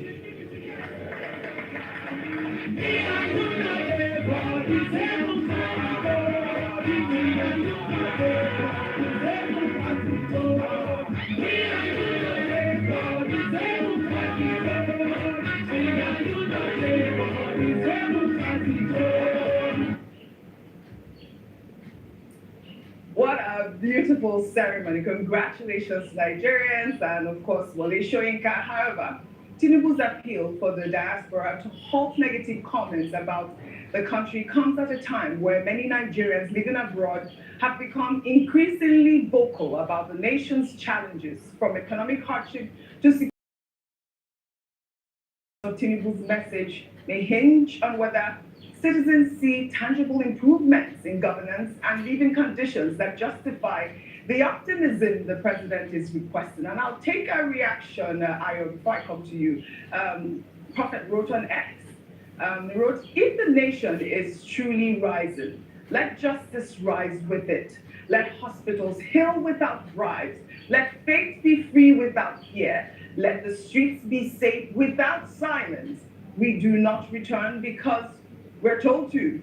We return when the land becomes a home again. I believe that ex-user is, actually responding to the fact that the president urged more young people to come back to Nigeria as well. But again, I think that it's a great call for the president, because this is what we discussed as well on this table. We don't want to show Nigeria in a bad light. If you do good, we praise you. I think that the Wole Soyinka Center that just came up is, completely remarkable. Kudos to the Tinubu administration as well. Absolutely. Nigeria, first of all, and congratulations to President Bola Ahmed Tinubu. Yes, he's building on the foundation of his predecessors who had started this work.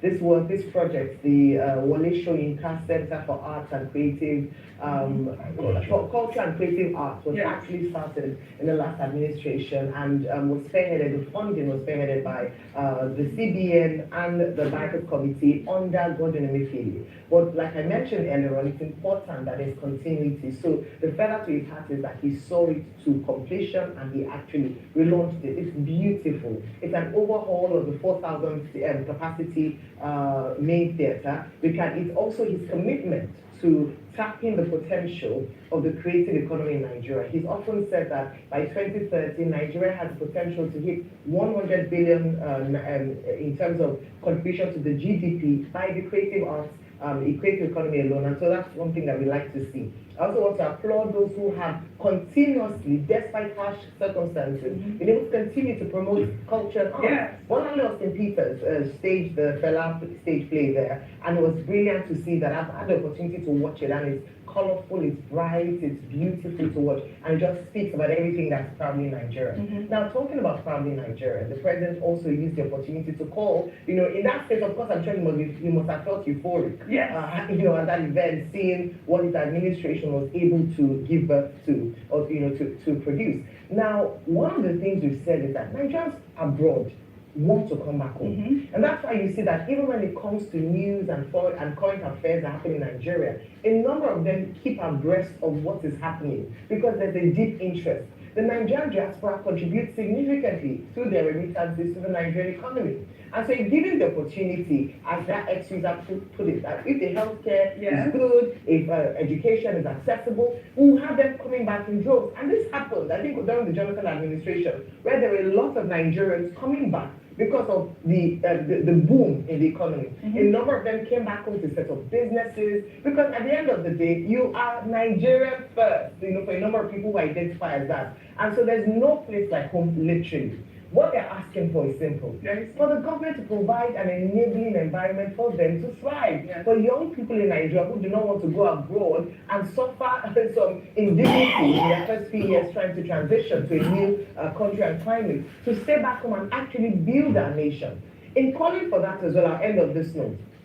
We often say that we should also allow diasporans to vote. If you're asking them to do things in the nation and asking them to contribute, we cannot do that if they don't have a part in the selection process. And that's why you keep asking that even the electoral law should accommodate diaspora voting. We believe that we'd even see more contribution if they had a direct say on who leads Nigeria and what happens in Nigeria. But I think that even with the state of things, let's applaud at this diaspora community. They have done well. If we provide a conducive environment for them to come back, they will come back in droves. Yes, speaking about conducive environment, President Tinubu's Independence Day message to the Nigerian youth, where he urged them to pursue ambitious goals while pledging his administration's commitment to providing the necessary support systems for their success, has elicited reactions. Well, during his speech, the president promised that his administration, through policies and funding, will continue to give young people wings to fly sky high. The president described young Nigerians as the country's greatest asset and future. Let me take some reactions before I come to you. This person wrote on X.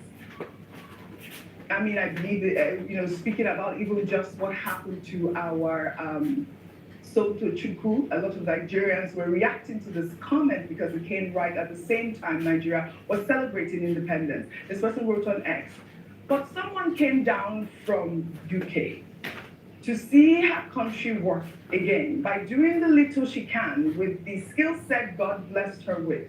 Yet she was murdered in the heart of the capital territory of Nigeria for someone staying in a location as big and expensive as Katampe Extension should let you know that the said person is a small nor a middle class person, but above the high class. Yet we come out to celebrate Nigeria at 65. Another ex-user wrote, that's a very ambitious and hopeful message, but the real test will be whether the promised support actually translates into lasting opportunities on the ground. Nigerian youths have heard plenty of encouragement before what they really need are consistent policies, jobs, and an environment where innovation can thrive without being stifled. You know why this reaction is coming this way? It's because obviously we've heard our past leaders promise these, amazing opportunities for our young people. The president spoke on the back of the idea that he's going to offer about 500,000 young people education grants. Rufai. Okay, so I think the talk about diaspora coming back, to my mind, diaspora are already back in this country. A sizable portion of our foreign exchange inflows are from the diaspora. At its height, it used to be about 25 billion yearly, but that number has reduced now. So they're already here. But what do they get in return? You can't even give them the right to vote. Apart from that, through NIDCOM, a lot of them have come back home to invest. But what do they get? The harsh economy pushes them back. I know of a particular doctor from a place called Savannah, Georgia, one of the biggest heart doctors in America, one many accolades. He came to set up a heart facility in Victoria Island.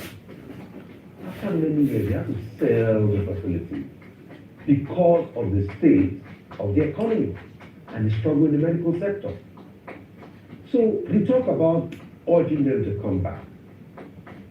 Like Davido asks, what are they coming back to? And that's a big question. Is there an economy? Is it insecurity, like happened in Kwara, where the governor is helpless? And we are not saying anything about that? People are fleeing?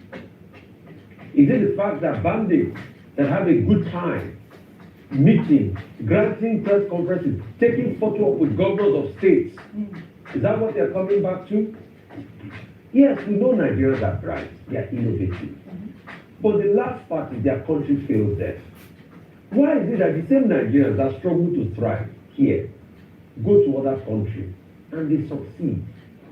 People shall have to leave before they can make it. Oh, I want to say kudos to you today. Because I know the stress you went through to tell Madu's story. The same Madu that Disney is celebrating, everybody is celebrating today. I remember that day, years ago, how you had to drive all the way to Badagry to tell that story. I think it was you and Okpe that you spent close to over 6 hours on the road to be able to tell Madu's story. But see, Madu had to leave the country before his talent crystallized. Today, the same Madu that you drove 6 hours in Badagry to is now the one American embassy is celebrating as an American export and talent back to Nigeria. The question is, why is it so difficult for people to thrive here? That's what we are saying. Look at Professor Wole Soyinka that we are celebrating. At some point, the country let him down. They have to run out of the country. Most of the time, he's constantly out lecturing. I would have want a country that will allow President Wole Soyinka to lecture in this country so people can enjoy it. It's gone are those days. So it's not that we don't want the best for this country. In fact, the reason why we talk like that, we care too much, and we are so in the know of the potential this country has. So it's not just by rhetoric. When we have leaders that lead us well, you will not need to tell diaspora to come. Didn't diaspora come? Didn't some women come from Dallas to come and invest in real estate? Did they destroy their real estate in Coastal Road? And that case has been going on with Mr. Omai for a while. Right. Did they destroy their real estate in Coastal Road? Have they gotten compensation today? No. And you said they should come, and you destroy their investment.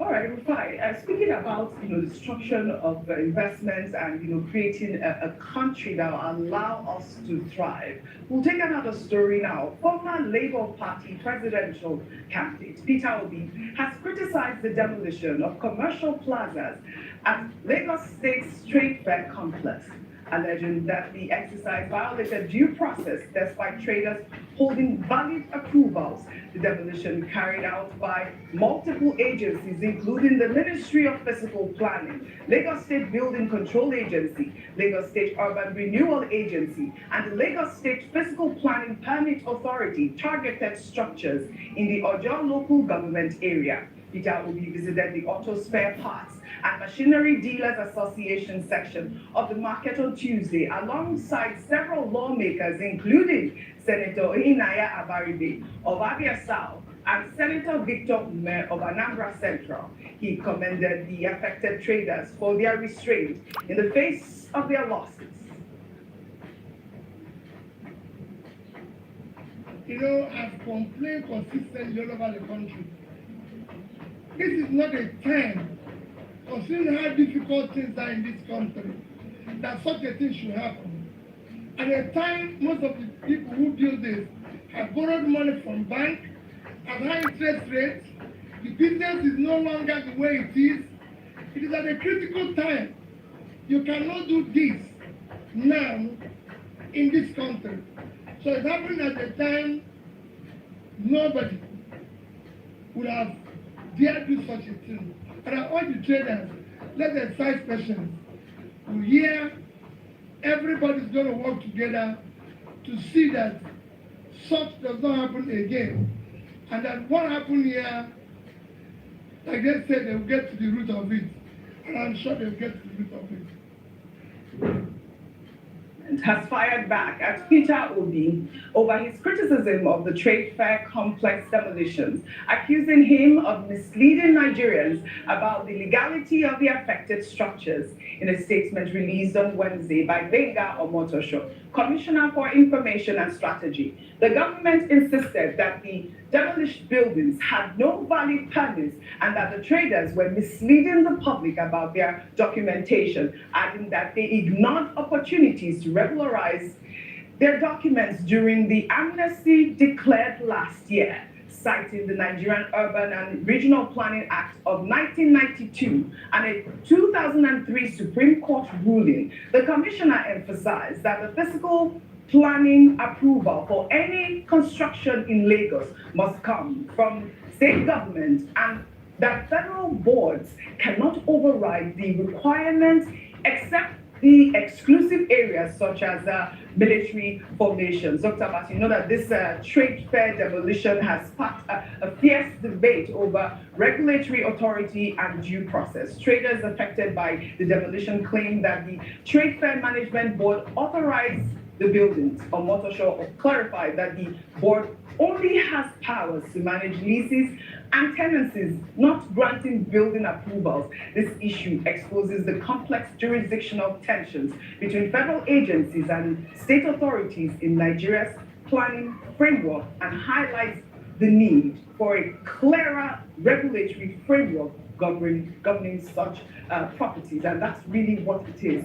We need a clearer governing framework. These affected traders are claiming that they had, the Trade Fair Board approve their buildings. And, you know, the state government is saying it is the state's responsibility to approve buildings. Your thoughts on this? Okay. Look, let me start with Brenda Motosho, who is the commissioner of information. He was saying, in response to the protest by traders at Aspamna, it is otherwise called, the trade fair complex in Lagos, that look, these traders, before they put up their structures, did not receive approvals. They claim that they got the approval from the federal government board. And he was quoting the law in the statement that the Lagos state government put out. Namely, that, look, yes, you may say trade fair belongs to the federal government, but it is determined in the fiscal planning laws and also in a quoted AG Lagos versus AG Federation. That is the Lagos state government who has control over buildings and all of that.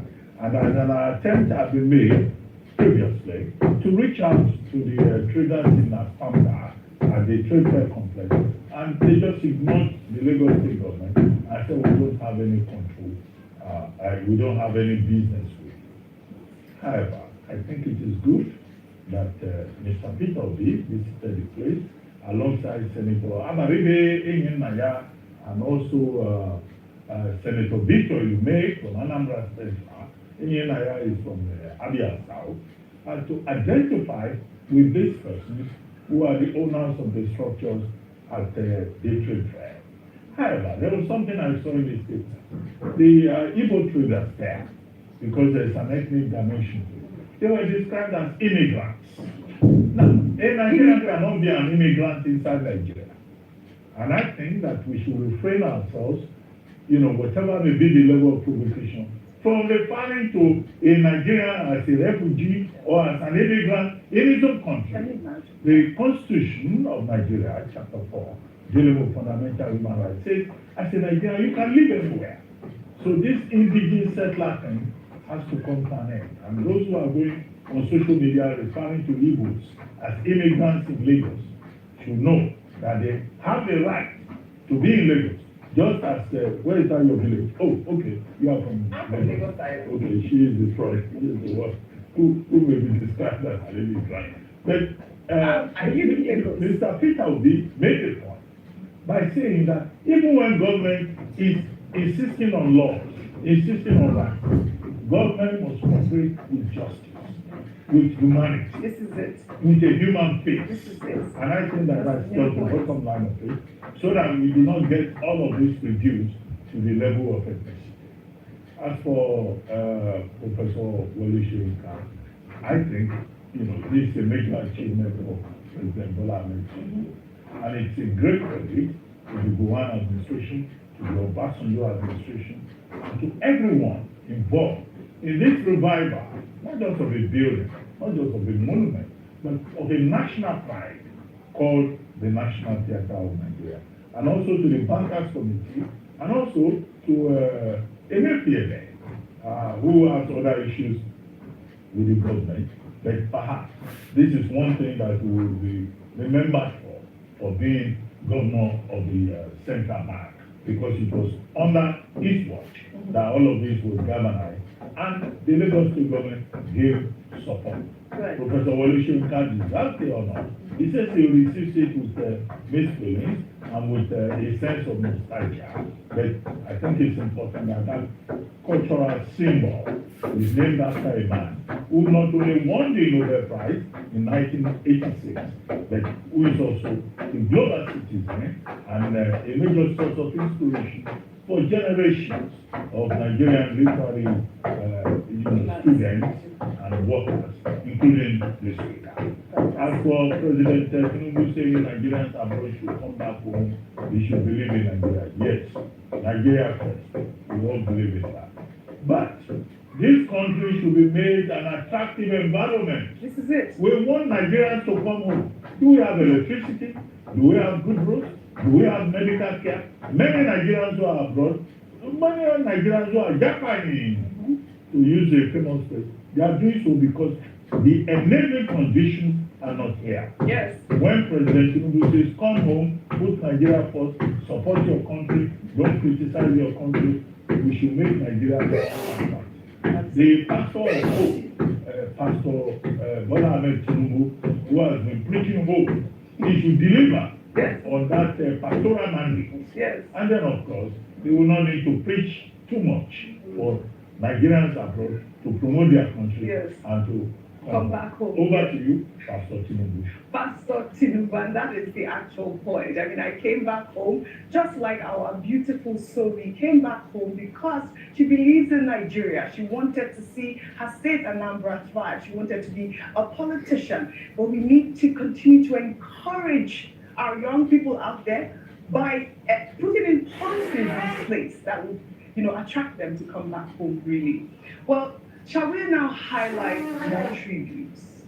As Nigeria and its leaders continue to mourn the tragic loss of Arise News anchor, reporter, and producer, Somtochukwu Christel Maduagu, affectionately known as Somi, who was taken away from us far too soon at the age of 29 in a tragic armed robbery incident earlier this week. We remember her vibrant life, her professionalism, and her indelible mark on journalism.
All right, we begin our tributes here in Lagos.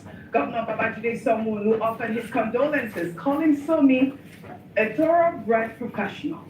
In a statement, he wrote, "On behalf of the government and the people of Lagos State, we commiserate with Arise News over the death of one of its news anchors, Somtochukwu Christel Maduagu, who was reportedly killed during an armed robbery attack in her house at Abuja. Her death was a big shock, considering the way she was killed. But we take solace in the Almighty God that she lived a fulfilled life and made positive impacts in the media industry. My prayers and thoughts are with her immediate family and the chairman of Arise TV, Nduka Obaibena. May God grant them the fortitude to bear the irreparable loss."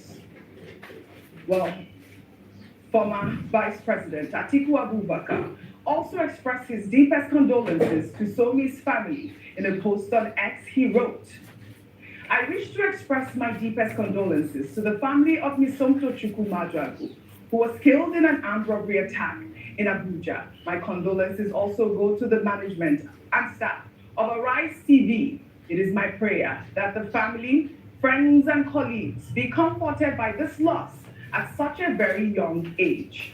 Well, Rivers State Governor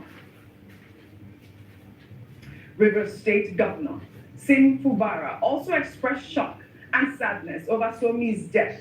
In a statement, he said, "Somtochukwu, one of the shining stars that our dear state bequeathed to Nigeria and the world, was not just a distinguished journalist. She was an embodiment of kindness, humility, brilliance, resilience, and hope of a brighter future for Nigerian youth. Her voice on Arise News Television was an inspiration to millions. Her passion for justice reflected in her legal mind and her humility and persistence while probing for the truth is a latent pointer to her experience for the organization. He wrote, "I was saddened to hear about the tragic robbery accidents that led to the death of your staff, Ms. Somto Chukwu Madrago. Losing a valued team member in such a sudden and violent manner is a painful experience, not only for their family, but also for you and your entire organization. My thoughts and prayers are with you, the family of the deceased, and everyone affected by this tragedy. Please accept my sincere condolences and the assurances of my best regards."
Well, Tony Elumelu last week accepted the prestigious Appeal of Conscience Foundation Award in New York, dedicating the honor to 6 Hairs Holding Group employees who died just days before the event at the Afriland Towers. Elumelu, who was represented by his wife, Dr. Elumelu, expressed deep grief over the loss of his colleagues while calling for greater collaboration to transform Africa through private sector investment. He described his late colleagues as family, friends, mothers, sons, and daughters, hardworking individuals who were dedicated to building a better Africa. Receive this award, one that deeply resonates with my personal values, and it is a privilege to be associated with the legacy represented by the Appeal of Conscience Foundation and Rabbi Arthur Schneider. It is with a heavy heart, weighed by a recent and profound loss, that I accept this award. But just a few days ago, we lost 6 beloved colleagues in a tragic incident. They were family, friends, mothers, sons, and daughters, hardworking individuals who are dedicated to building a better Africa. Their absence leaves a void that cannot be filled. Across our group, we're grieving this deep loss. And so tonight, before all else, I wish to honor their memories with a moment of silence.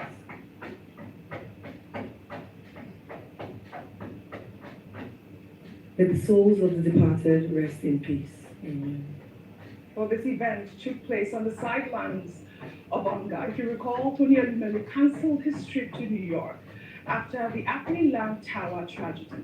The Appeal of Conscience Foundation Award recognizes leaders who demonstrate faith in action for the common good and bridge building across religious and cultural divides. In their citation for the award, the foundation recognized Elumelu's decades-long commitment to economic empowerment and entrepreneurship development across Africa. He was honored alongside Cardinal Timothy Dolan, who received recognition at the same ceremony. Well, Tony Elumelu's philosophy of Afro-capitalism through the Tony Elumelu Foundation has provided over $100 million in seed funding to more than 24,000 youth African entrepreneurs from all 54 African countries. Dr. Bati, quick word for you. Congratulations to Mr. Tony Elumelu, Chairman of Health Holdings, founder, Chairman of United Bank for Africa on this award. I think it's well deserved. Now, when the Appeal for Conscience Foundation was founded in 1965 by Rabbi, I think Schneider.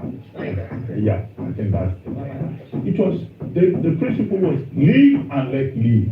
Promotion of humanity, of conscience, of whatever benefits the whole of humanity.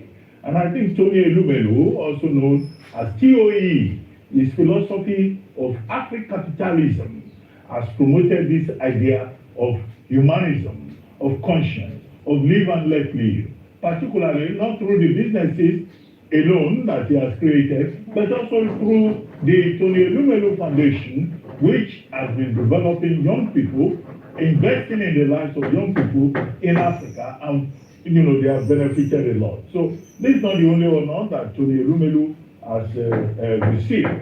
He's honored everywhere and is well deserved.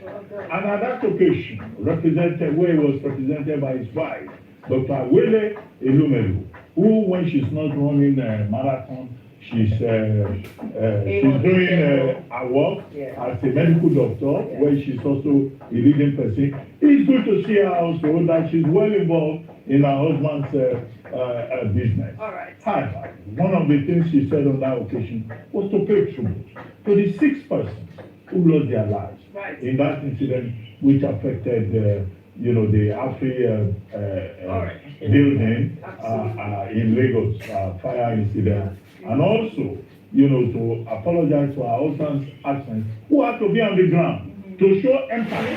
So leadership is about empathy, it's about conscience, it's about giving back to society. And Tony Elumelu has done very well in this regard. We congratulate him on the award. We believe that many more will come in that regard. And we would like him to allow Dr. Elumelu to also do more of representing him because, behind every successful man, there is a successful woman. She is well, congratulations to Tony Elumelu, and we thank him for commiserating with the Rise News, and we also commiserate with him as well for death of his 6 colleagues who died at that tragic event last week at the African Bantal. Congratulations to him, and again, we continue to pay tribute to our Somto Chukwu Christel Magwagi, who was tragically taken away from us. May her soul continue to rest. A great analysis, as always, on what's trending. Again, congratulations, Tony Elumelu. Well, that's all I have for you guys, and what's trending today? I'll see you all tomorrow. And that's all on today's edition of The Morning Show. Rosus will deal with up next with Global Business Report, and he will be speaking to Taiwo Adams, co-managing partner at Frank Global Investment. Stay with us. This is still the Arise News Channel, the global standout news channel, broadcasting from a brand new studio.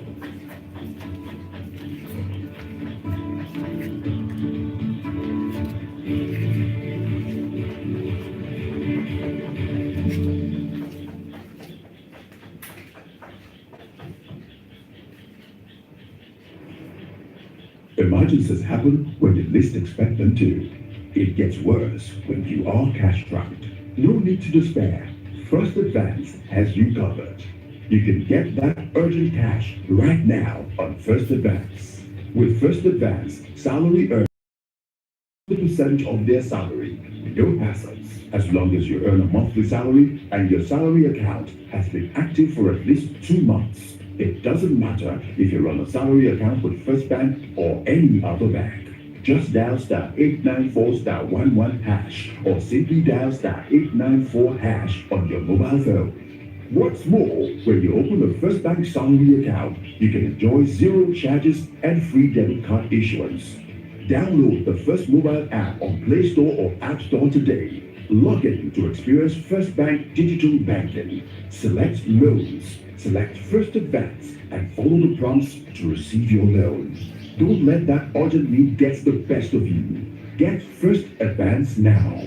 It's as simple as dialing *894*11#. First Advance. Fast, convenient, secure. You first. First Bank. Nigeria, our country, our pride. Blessed with abundant oil and gas resources, yet under attack. Criminals are stealing our commonwealth, vandalizing oil and gas infrastructure, and funding terrorism, banditry, and kidnapping. It's destroying our environment, our economy, and our future. But enough is enough. The National Security Advisor has launched Operation Skyline to track, stop, and crush these economic saboteurs and their collaborators wherever they are. Let's stand together. Say no to crude oil theft. Say no to economic terrorism. Say yes to a safe, stronger Nigeria. This message is brought to you by the Office of the National Security Advisor and sponsored by the Project Management Office and Private Security Contractors of Operation Block.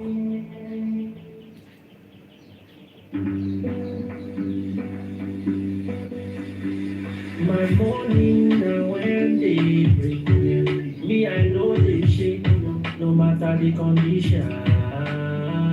I fix no carry first, but I know they carry last. Up I know they go transfer.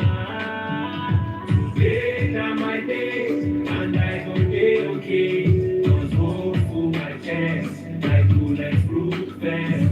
Today na my day, and I go day okay. Until it reach my thoughts, the fire could be born. Naija go sweet, oh yeah. The fire could be born. This message is from Hope Alive Initiative, a group that is committed to the well-being of the citizenry through advocacy for good governance and progressive ideals. Hope Alive Initiative, for the greater good of all. The UBA Super Savers promo is back. Win your share of over 150 million naira rewards in our Season of Progress monthly and quarterly draws. There are amazing prizes to be won. Win a star prize of 1 million naira for 20 winners and multiple cash prizes of 500,000 naira, 250,000 naira, 100,000 naira, and more. School fees grant for children and teens, pocket money for a year, airtime rewards, and lots more. To qualify, save 5,000 naira or more in your UBA savings account.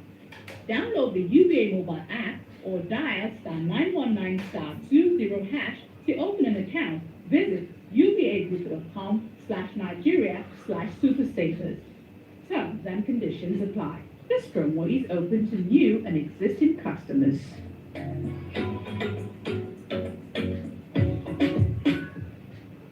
The government and people of Abia State warmly welcome the President and Commander-in-Chief of the Armed Forces of the Federal Republic of Nigeria, His Excellency Senator Asiwaju Bola Ahmed Tinubu, GCFR, as he pays a working visit to Abia State on Friday, October the 3rd, 2025, as Mr. President visits Abia to commission impactful projects like the historic Port Harcourt and Ohanku roads, both of which were in a state of absolute dilapidation and abandonment for almost 3 decades, and 5 other road projects which were awarded and executed in record time by the administration. The government and people of Abia State are excited to receive Mr. President and his entourage to the new Abia of peace, progress, prosperity, and purposeful leadership.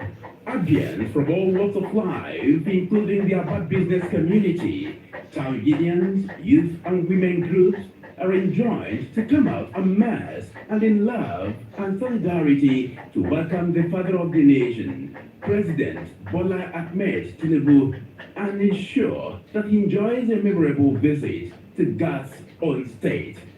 Long live Abia State, long live Mr. President, long live the Federal Republic of Nigeria. Signed, His Excellency Dr. Alex Oti, OFR, Governor, Abia State.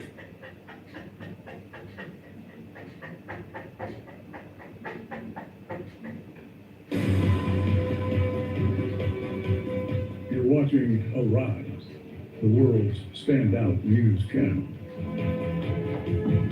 Arise News, awards, and beyond.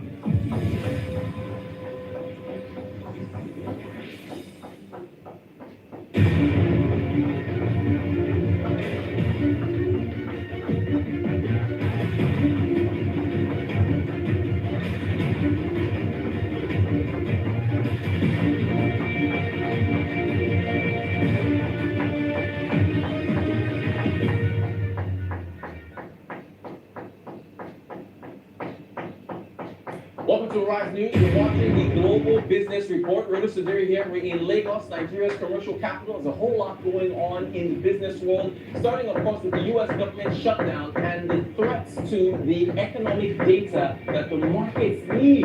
We need the data. We also need the data on this show. Also, in the headlines, Europe eyes seizing about 140 billion euros worth of Russia's assets to give Ukraine a loan. Russia says they will retaliate. On the technology scene, Samsung and SK Hynix powering South Korean stocks to a new high on the back of a new deal with OpenAI. OpenAI is selling deals for everybody. And also in, there we go, they even sell shares worth 500, well, actually not worth 500 billion, a share sale that values OpenAI at $500 billion. It's a big new high for the company. We'll explain why. And then in Nigeria, the September bond auction, 530% oversubscribed. Big demand for Nigerian bonds. It's a Global Business Report. Do stay tuned.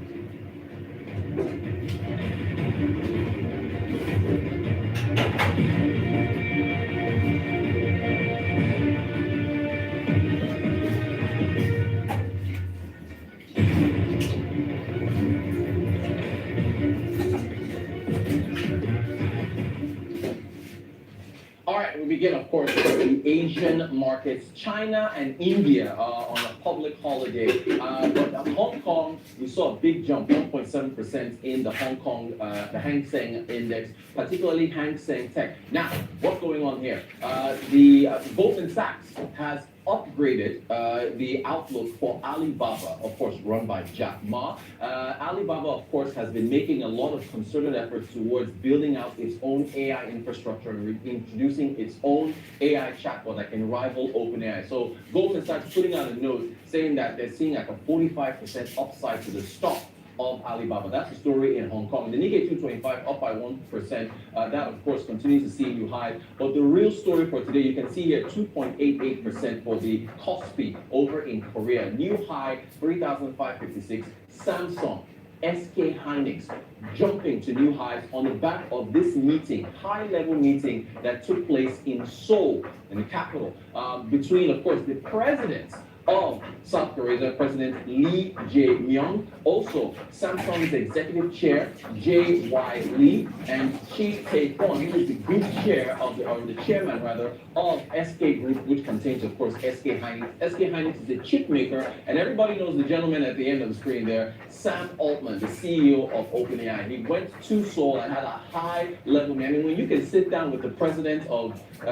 South Korea, I mean, you know that you've got something that has a lot of high demand. Basically, here's the story. Samsung and SK Hynix will be making chips, producing chips for OpenAI, which will be powering the data centers that the company is planning to build across South Korea. They put out a statement on their website yesterday, and we can take a look at a couple excerpts from that particular statement from OpenAI that basically talked about the deal between them and Samsung and SK Hynix, and also what it means for South Korea. So OpenAI did say in that statement, here's the statement right here, it says these partnerships will focus on increasing the supply of advanced memory chips essential for next generation AI, expanding data center capacity in Korea. So that's on the Samsung side. OpenAI also signed a deal with South Korea's Digital Economy Ministry, the Ministry of ICT. I said this positions Samsung and SK as key contributors to global AI infrastructure and supporting Korea's ambition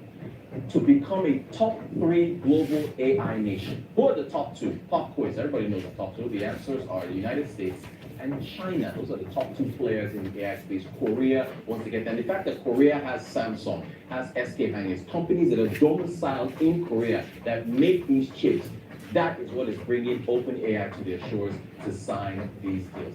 Meanwhile, OpenAI, their valuation has grown to $500 billion. Now, this is based on a share sale that it did within the company. So employees of OpenAI have shares in the company, and with those shares, they're allowed to sell them off to some potential private investors, and the price at which the shares were sold is what gives you this valuation of $500 billion. This takes it past SpaceX and puts it on par with companies like Netflix. Netflix has a $509 billion valuation. That's a massive, sprawling internet company that provides streaming. So OpenAI, I mean, as you heard, if you're watching the morning show this morning, Rufai is saying, a co-anchor of the morning show, our flagship show. Rufai says you can see OpenAI reaching $1 trillion valuation. So the company, the AI boom is real, or hype, or bubble, whatever you want to call it. The hype is growing. So OpenAI is closing a lot of deals, and this brand new valuation for the company. We got now to Europe and the G7. The G7, the group of 7, is looking, and the US is part of the group of 7, remember that. But particularly the European players in the G7 are looking for ways to fund Ukraine so that Ukraine can continue to defend itself against Russia. So what they have decided to, well, they're getting close. They don't have an agreement yet. But what they're suggesting is that their Russian assets have been seized. They've been valued at about 140 billion euros. They want to take those assets, monetize them, and use that to fund a loan to Ukraine so that Ukraine can continue to defend itself. Now, remember, the US has stopped giving out grants to Ukraine. The US is now selling weapons to Europe in order for them to purchase those weapons, which was given to Ukraine to defend itself against the Russian invasion. That's pretty expensive, and so they have to find a way to continue to monetize the Ukrainian side of the war. Russia says they might retaliate. I mean, there's talks of Russia, seizing more European companies in their territory, monetizing those as well. So the back and forth on the war, well, that continues to take place. So that's what's happening in Europe. Over to the United States, the shutdown has begun as of October the 1st in the United States. This is, and here's the story. The government, Congress has to continue to fund the operations of the U.S. government, from giving out grants, from paying salaries, and so on and so forth. Congress has to agree. The legislature has to agree. The Democrats are holding this up because they want to see an extension of the Affordable Care Act subsidies for healthcare. In the United States, healthcare is subsidized. We argue here about fuel subsidies in Nigeria, but over there, healthcare that's a subsidy everybody can agree on when you subsidize people's healthcare. Now, the landmark Affordable Care Act, or Obamacare as it's called, it's been a target for Republicans. They've been trying to bring it down, but the law has held up. Well, the Trump administration, in its latest big, beautiful bill, is not looking to renew those subsidies. So what does that mean? If you're paying this much for healthcare and subsidies bring your costs down here, if those subsidies go away, cost of healthcare will go up. So the Democrats, led by Chuck Schumer, Hakeem Jeffries, and other Democrats, are trying to push the Trump administration to keep those subsidies in place so Americans can pay for their health care. It is estimated that about 20 million people will lose access to health care if those subsidies are removed. So they're trying to use that to, basically hold up funding of the government unless the Trump administration can agree to that.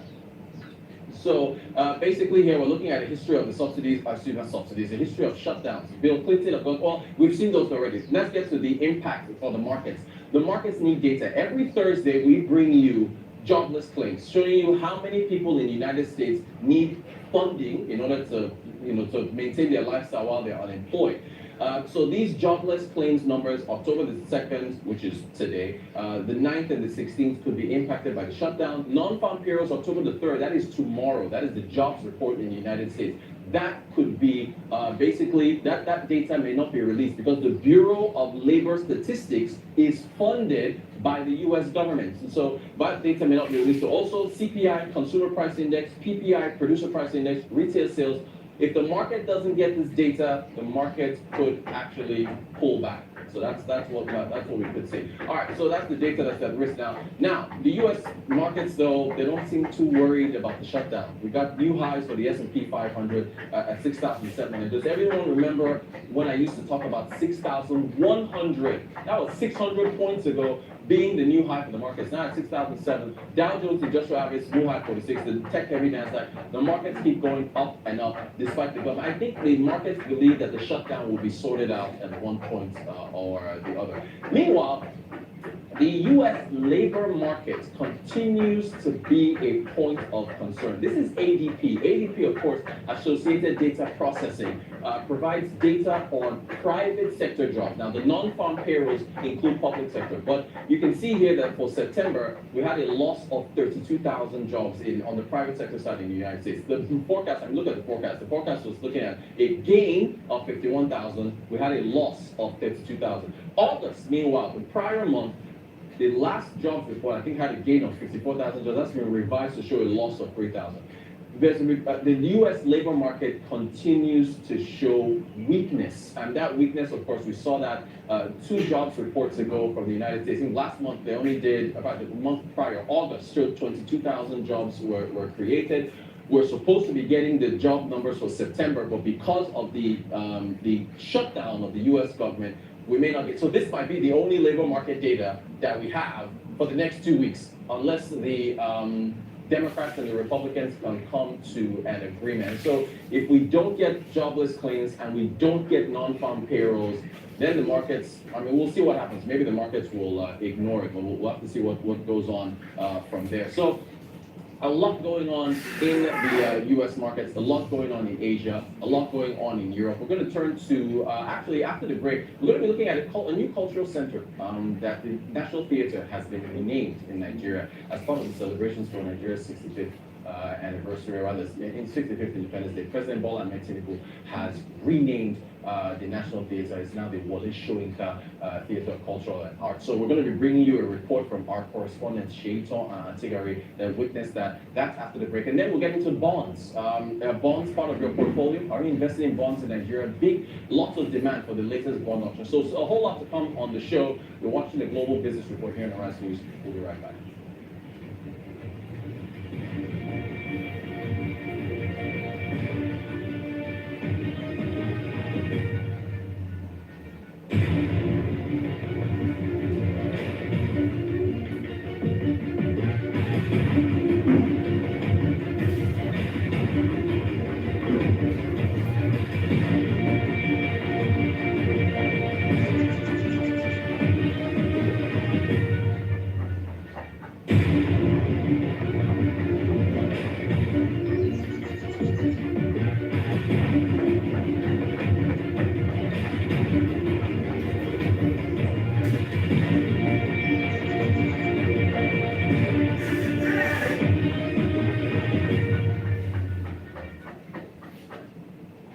We are fidelity. We keep our word.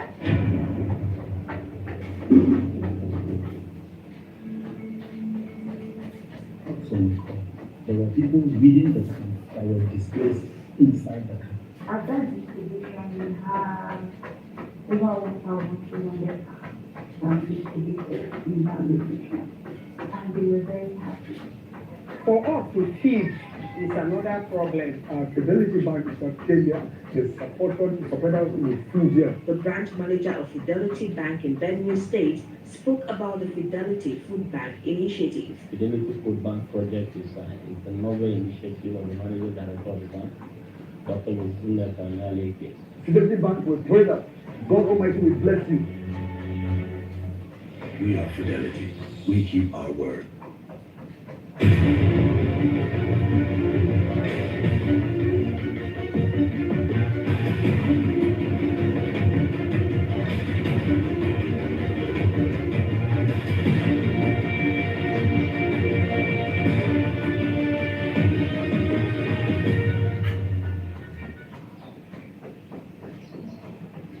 Welcome back to the Global Business Report here on the Rise News. To mark Nigeria's 65th independence anniversary, President Bola Tinubu inaugurated the newly renovated National Arts Theatre, which has been renamed the Wole Soyinka Center for Culture and the Creative Arts. It's a big facelift that's been done. Our correspondent, Sheitan Atigari, was there to capture it all. Here is her report.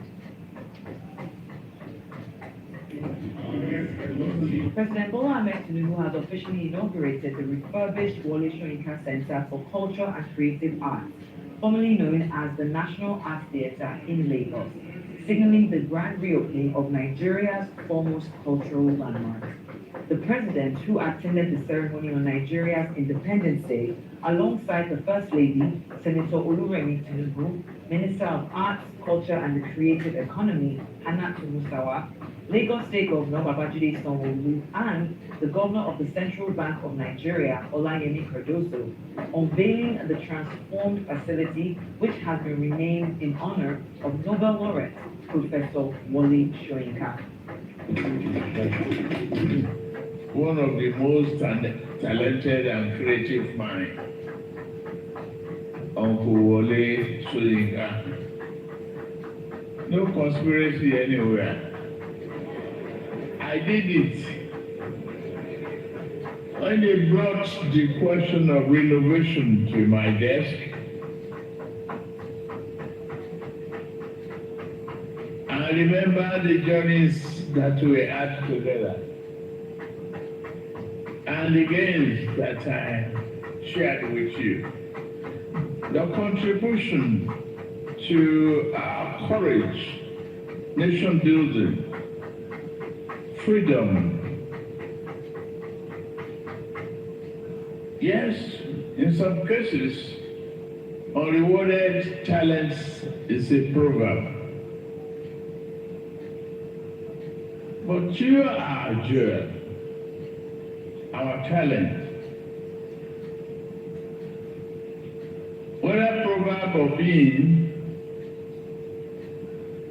you are one of the greatest assets of the world, the continent, and the country, Nigeria.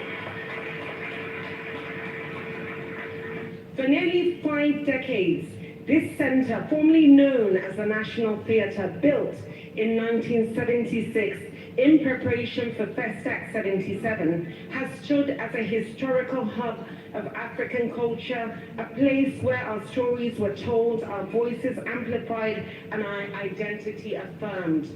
This theatre is the virtue, the ideal of every single Nigerian. It is only fitting that this landmark now bears the name of Professor Wole Soyinka, our Nobel laureate and eternal storyteller. His words have rectified and reflected our society with honesty while illuminating paths of justice, creativity, and of unity. I want to thank you for this honor, those of you who've been involved in it, including your president, who's a great conspirator. You know, he knows how to lay ambush there and there, you know, and look, it's okay. This netted yet another victim, and I want to thank you. And for all those who'll be using this hall, let me remind you that I merely represent the preoccupation, the commitment of others, like Gilbert Ogunde. I've already mentioned some of them, and not merely in this country. And my hope is that with the recreation of this building, this institution, we won't be going all the way to Abu Dhabi to watch African theater. Thank you very much. And while the Federal Ministry of Arts, Culture and Creative Economy played a key role in shaping programming, aligning policies, and overseeing the cultural ecosystem to ensure that the new Wole Soyinka Center will function as a truly national resource for generations to come, the comprehensive renovation of the historic theatre was spearheaded and financed by the Central Bank of Nigeria and the Bankers Committee. According to the CBN governor, it is a strategic investment aimed at preserving Nigeria's cultural heritage and fostering growth in the creative economy. The Central Bank of Nigeria, the Bankers Committee, the Lagos State Government, and the Ministry of Arts and Culture and Creative Economy came together with a shared purpose to deliver this national project, with the Bankers Committee alone committing approximately 68 billion naira.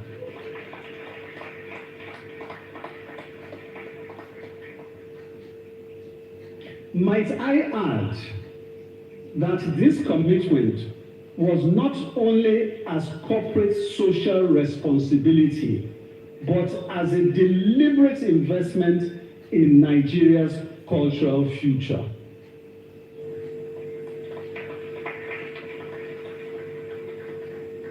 This project stands as proof that when the public and private sectors unite behind a shared national purpose, there is no limit to what Nigeria can achieve. What this means is that today's commissioning is only the beginning. The restoration of the theatres complex in itself, only the first part of a much larger vision that we see. Indeed, this amazing story of revival of possibility, of artistic and creative excellence is still written here in Ikomu. I cannot conclude without paying special tribute to the man, the icon, after whom this center has now been renamed by His Excellency, Mr. President. The person we call Eniogun, himself, Professor Oluwole Akinwande Soyinka, GCON. Konga, Africa's first Nobel laureate in literature. This renaming marks not only a recognition of Soyinka's global literary achievements, but also a renewed commitment to the preservation, promotion, and showcasing of Nigeria's cultural heritage. Nigeria cannot be captured in a single story. The National Dance Troupe performed a medley of traditional dances from across Nigeria, a visual feast of costume, drum, and movement, and a specially staged play honoring Fela Kuti, produced by Bolanle Austin Peters, fusing the ceremony with the living arts that the venue is meant to sustain. Everyone say yeah, yeah. Everybody say yeah. Teacher, oh, having a lecture at the audience. Teacher, oh, having a lecture at the museum. And you know teaching me a day, oh. I see this yesterday, don't die, oh. I see this yesterday, don't die, oh. I see this yesterday, don't die.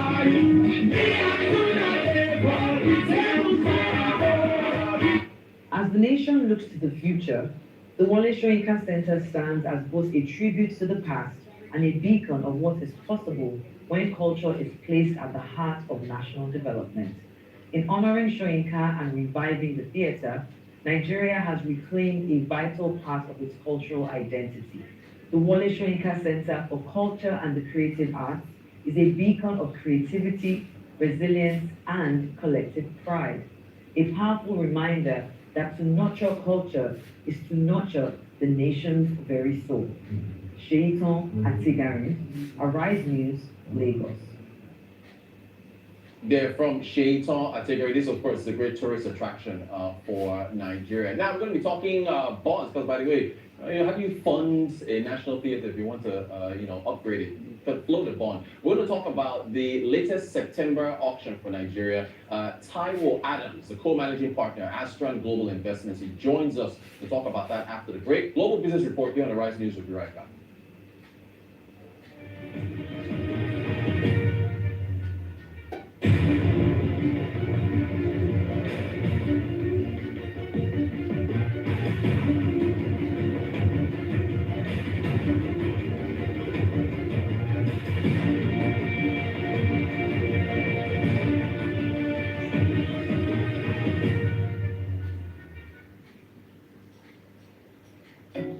The UBA Super Savers promo is back. Win your share of over 150 million naira rewards in our Season of Progress monthly and quarterly draws. There are amazing prizes to be won. Win a star prize of 1 million naira for 20 winners and multiple cash prizes of 500,000 naira, 250,000 naira, 100,000 naira, and more. School fees grant for children and teens, pocket money for a year, airtime rewards, and lots more. To qualify, save 5,000 naira or more in your UBA savings account. Download the UBA mobile app or dial *919*20# to open an account. Visit ubagroup.com/Nigeria/supersavers.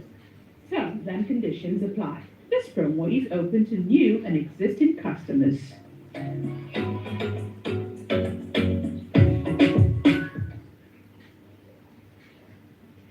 Are you struggling with a health challenge? Do you need financial help to access treatments? I'm tired of trying. I need help. I want to try again. I know it's expensive. Apply now for MHSS, the Maternal Health Service Support, a discounted loan by the W initiative of Access Bank. For more information, visit our website on www.vwcommunity.com or any Access Bank branch nationwide. You can also send an email to wcares@accessbankplc.com. Terms and conditions apply.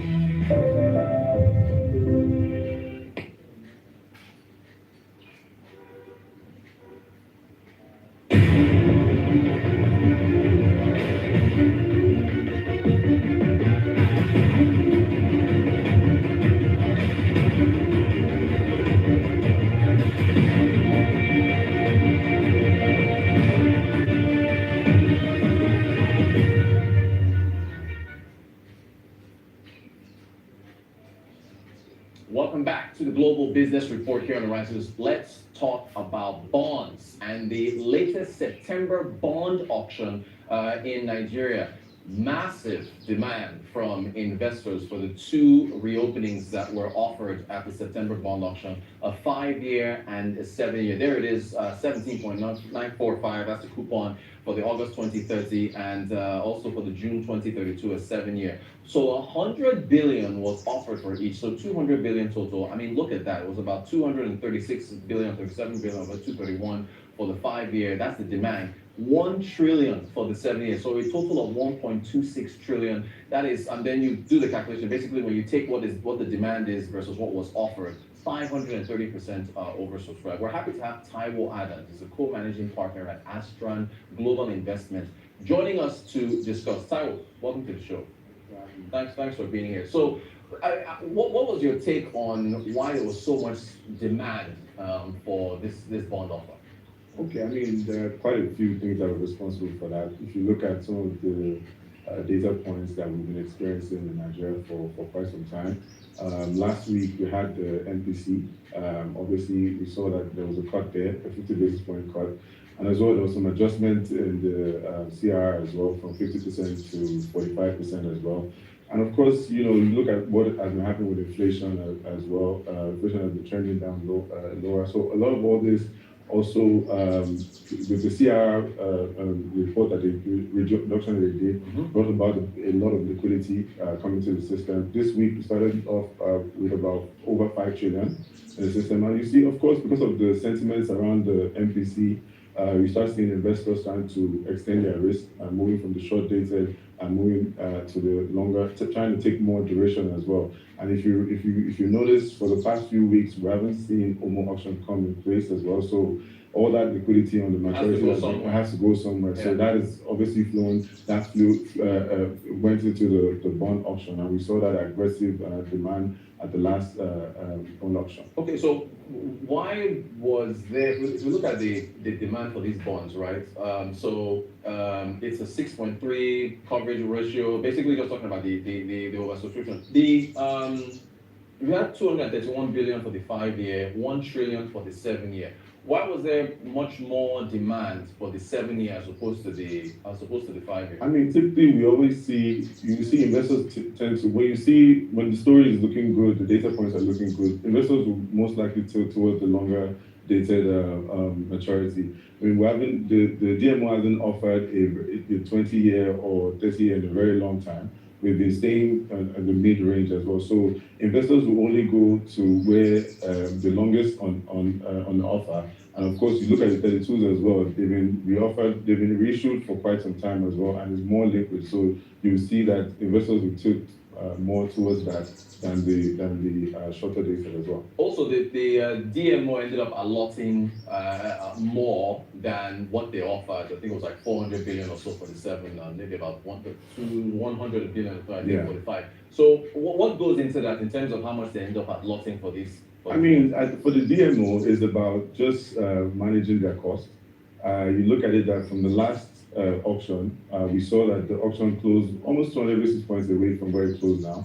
And for a DMO, you look at the opportunity that has come in terms of the amount of liquidity or the data point that is favoring you. For you, and if you look at Nigerian story as well, all the revenue targets are being met. Like they said, for DMO, they still need to borrow money because you take advantage of the fact that you've seen that demand. And so why not take advantage of this demand and take at relatively decent rates? And that's where I think that their view would be coming from, why they took a lot more than they anticipated or they plan to take. Perfect. You talked about relatively decent rates. I want to ask you about rates, but before I get to rates, I want to get your take on, because you mentioned inflation in your first answer there. So looking at, and you've mentioned this, the decelerating trend in inflation. What's your outlook for inflation in Nigeria? How do you think things are going to? I think, typically Nigerian inflation is largely cost push. We see that a lot of the companies that affect inflation are largely due to the rise in cost. Nigeria, we're largely import driven, and FX is a major component of that. And you look at the energy and then the food components are largely what makes up, that uptake or deceleration as well. So for now, we've seen FX appreciate, Naira has been appreciating for quite some time, and that is definitely supporting, that outlook on inflation as well. So we've seen the stability in the energy prices as well, with the Dangote coming to Naira for crude as well. That has definitely supported that. And of course, food prices are also trending lower as well. So I think even based on what we saw or what we heard at the MPC, the trajectory is downwards. We don't anticipate that we're going to have any aggressive, especially with the direction that we're seeing Naira right now. As of today, we're hearing that Naira is even at around 1,450 level. So we're seeing that we're trending into the right direction. So definitely inflation will definitely continue to trend lower. Perfect. Now, so you're seeing that. So now, based on that, looking at the last MPC decision, and just for our viewers, 27.5 was the prior benchmark. The index is about 2020 or so. They cut that by 50 basis points. The asymmetric corridor, they moved that to plus 250, minus 250. And then CR, you mentioned CR, that was at 50% for commercial banks. They brought that down to 45. Merchant bank 16, and then this was the interesting one, the 75% on the non-TSA public sector deposit. Just to give our viewers a recap of what happened, and liquidity ratio kept at 30. So if you and others have also shared your view that we might keep seeing inflation decelerate, you see more rate cuts from the MPC and the Governor Cardoso says he wants to be data driven and so on and so forth. But so clearly, we've seen his body language has been purely data driven, and I mean, he's been looking at what is also happening in the global space. So if you're looking at what is happening in the global space, the US Fed also tilting towards, a more dovish trend as well. We saw that they cut by 25 basis points, and that also also helped to, make our own decision as well in terms of cutting rates as well. Because, I mean, part of, like I said, a lot of this thing has to do with what is happening with FX. Yeah. And of course, you want a lot of those portfolio investors to keep coming in. And if the rate cuts are going, if they're cutting rates on their own end, obviously it presents a lot more opportunity for them to come into the emerging markets. And you don't want to cut too aggressively, right, but you want to also be data-driven, watching what is happening in the global space. So yes, definitely, I think our own outlook is that we're going to continue to see more cuts, especially if we continue to see a downward trend in inflation, and that's our expectation. Okay, fine. So what does that now do to rates? Yeah, I mean, rates we already start seeing investors pricing all of this in. Rates are aggressively coming down as well, so we expect rates to continue to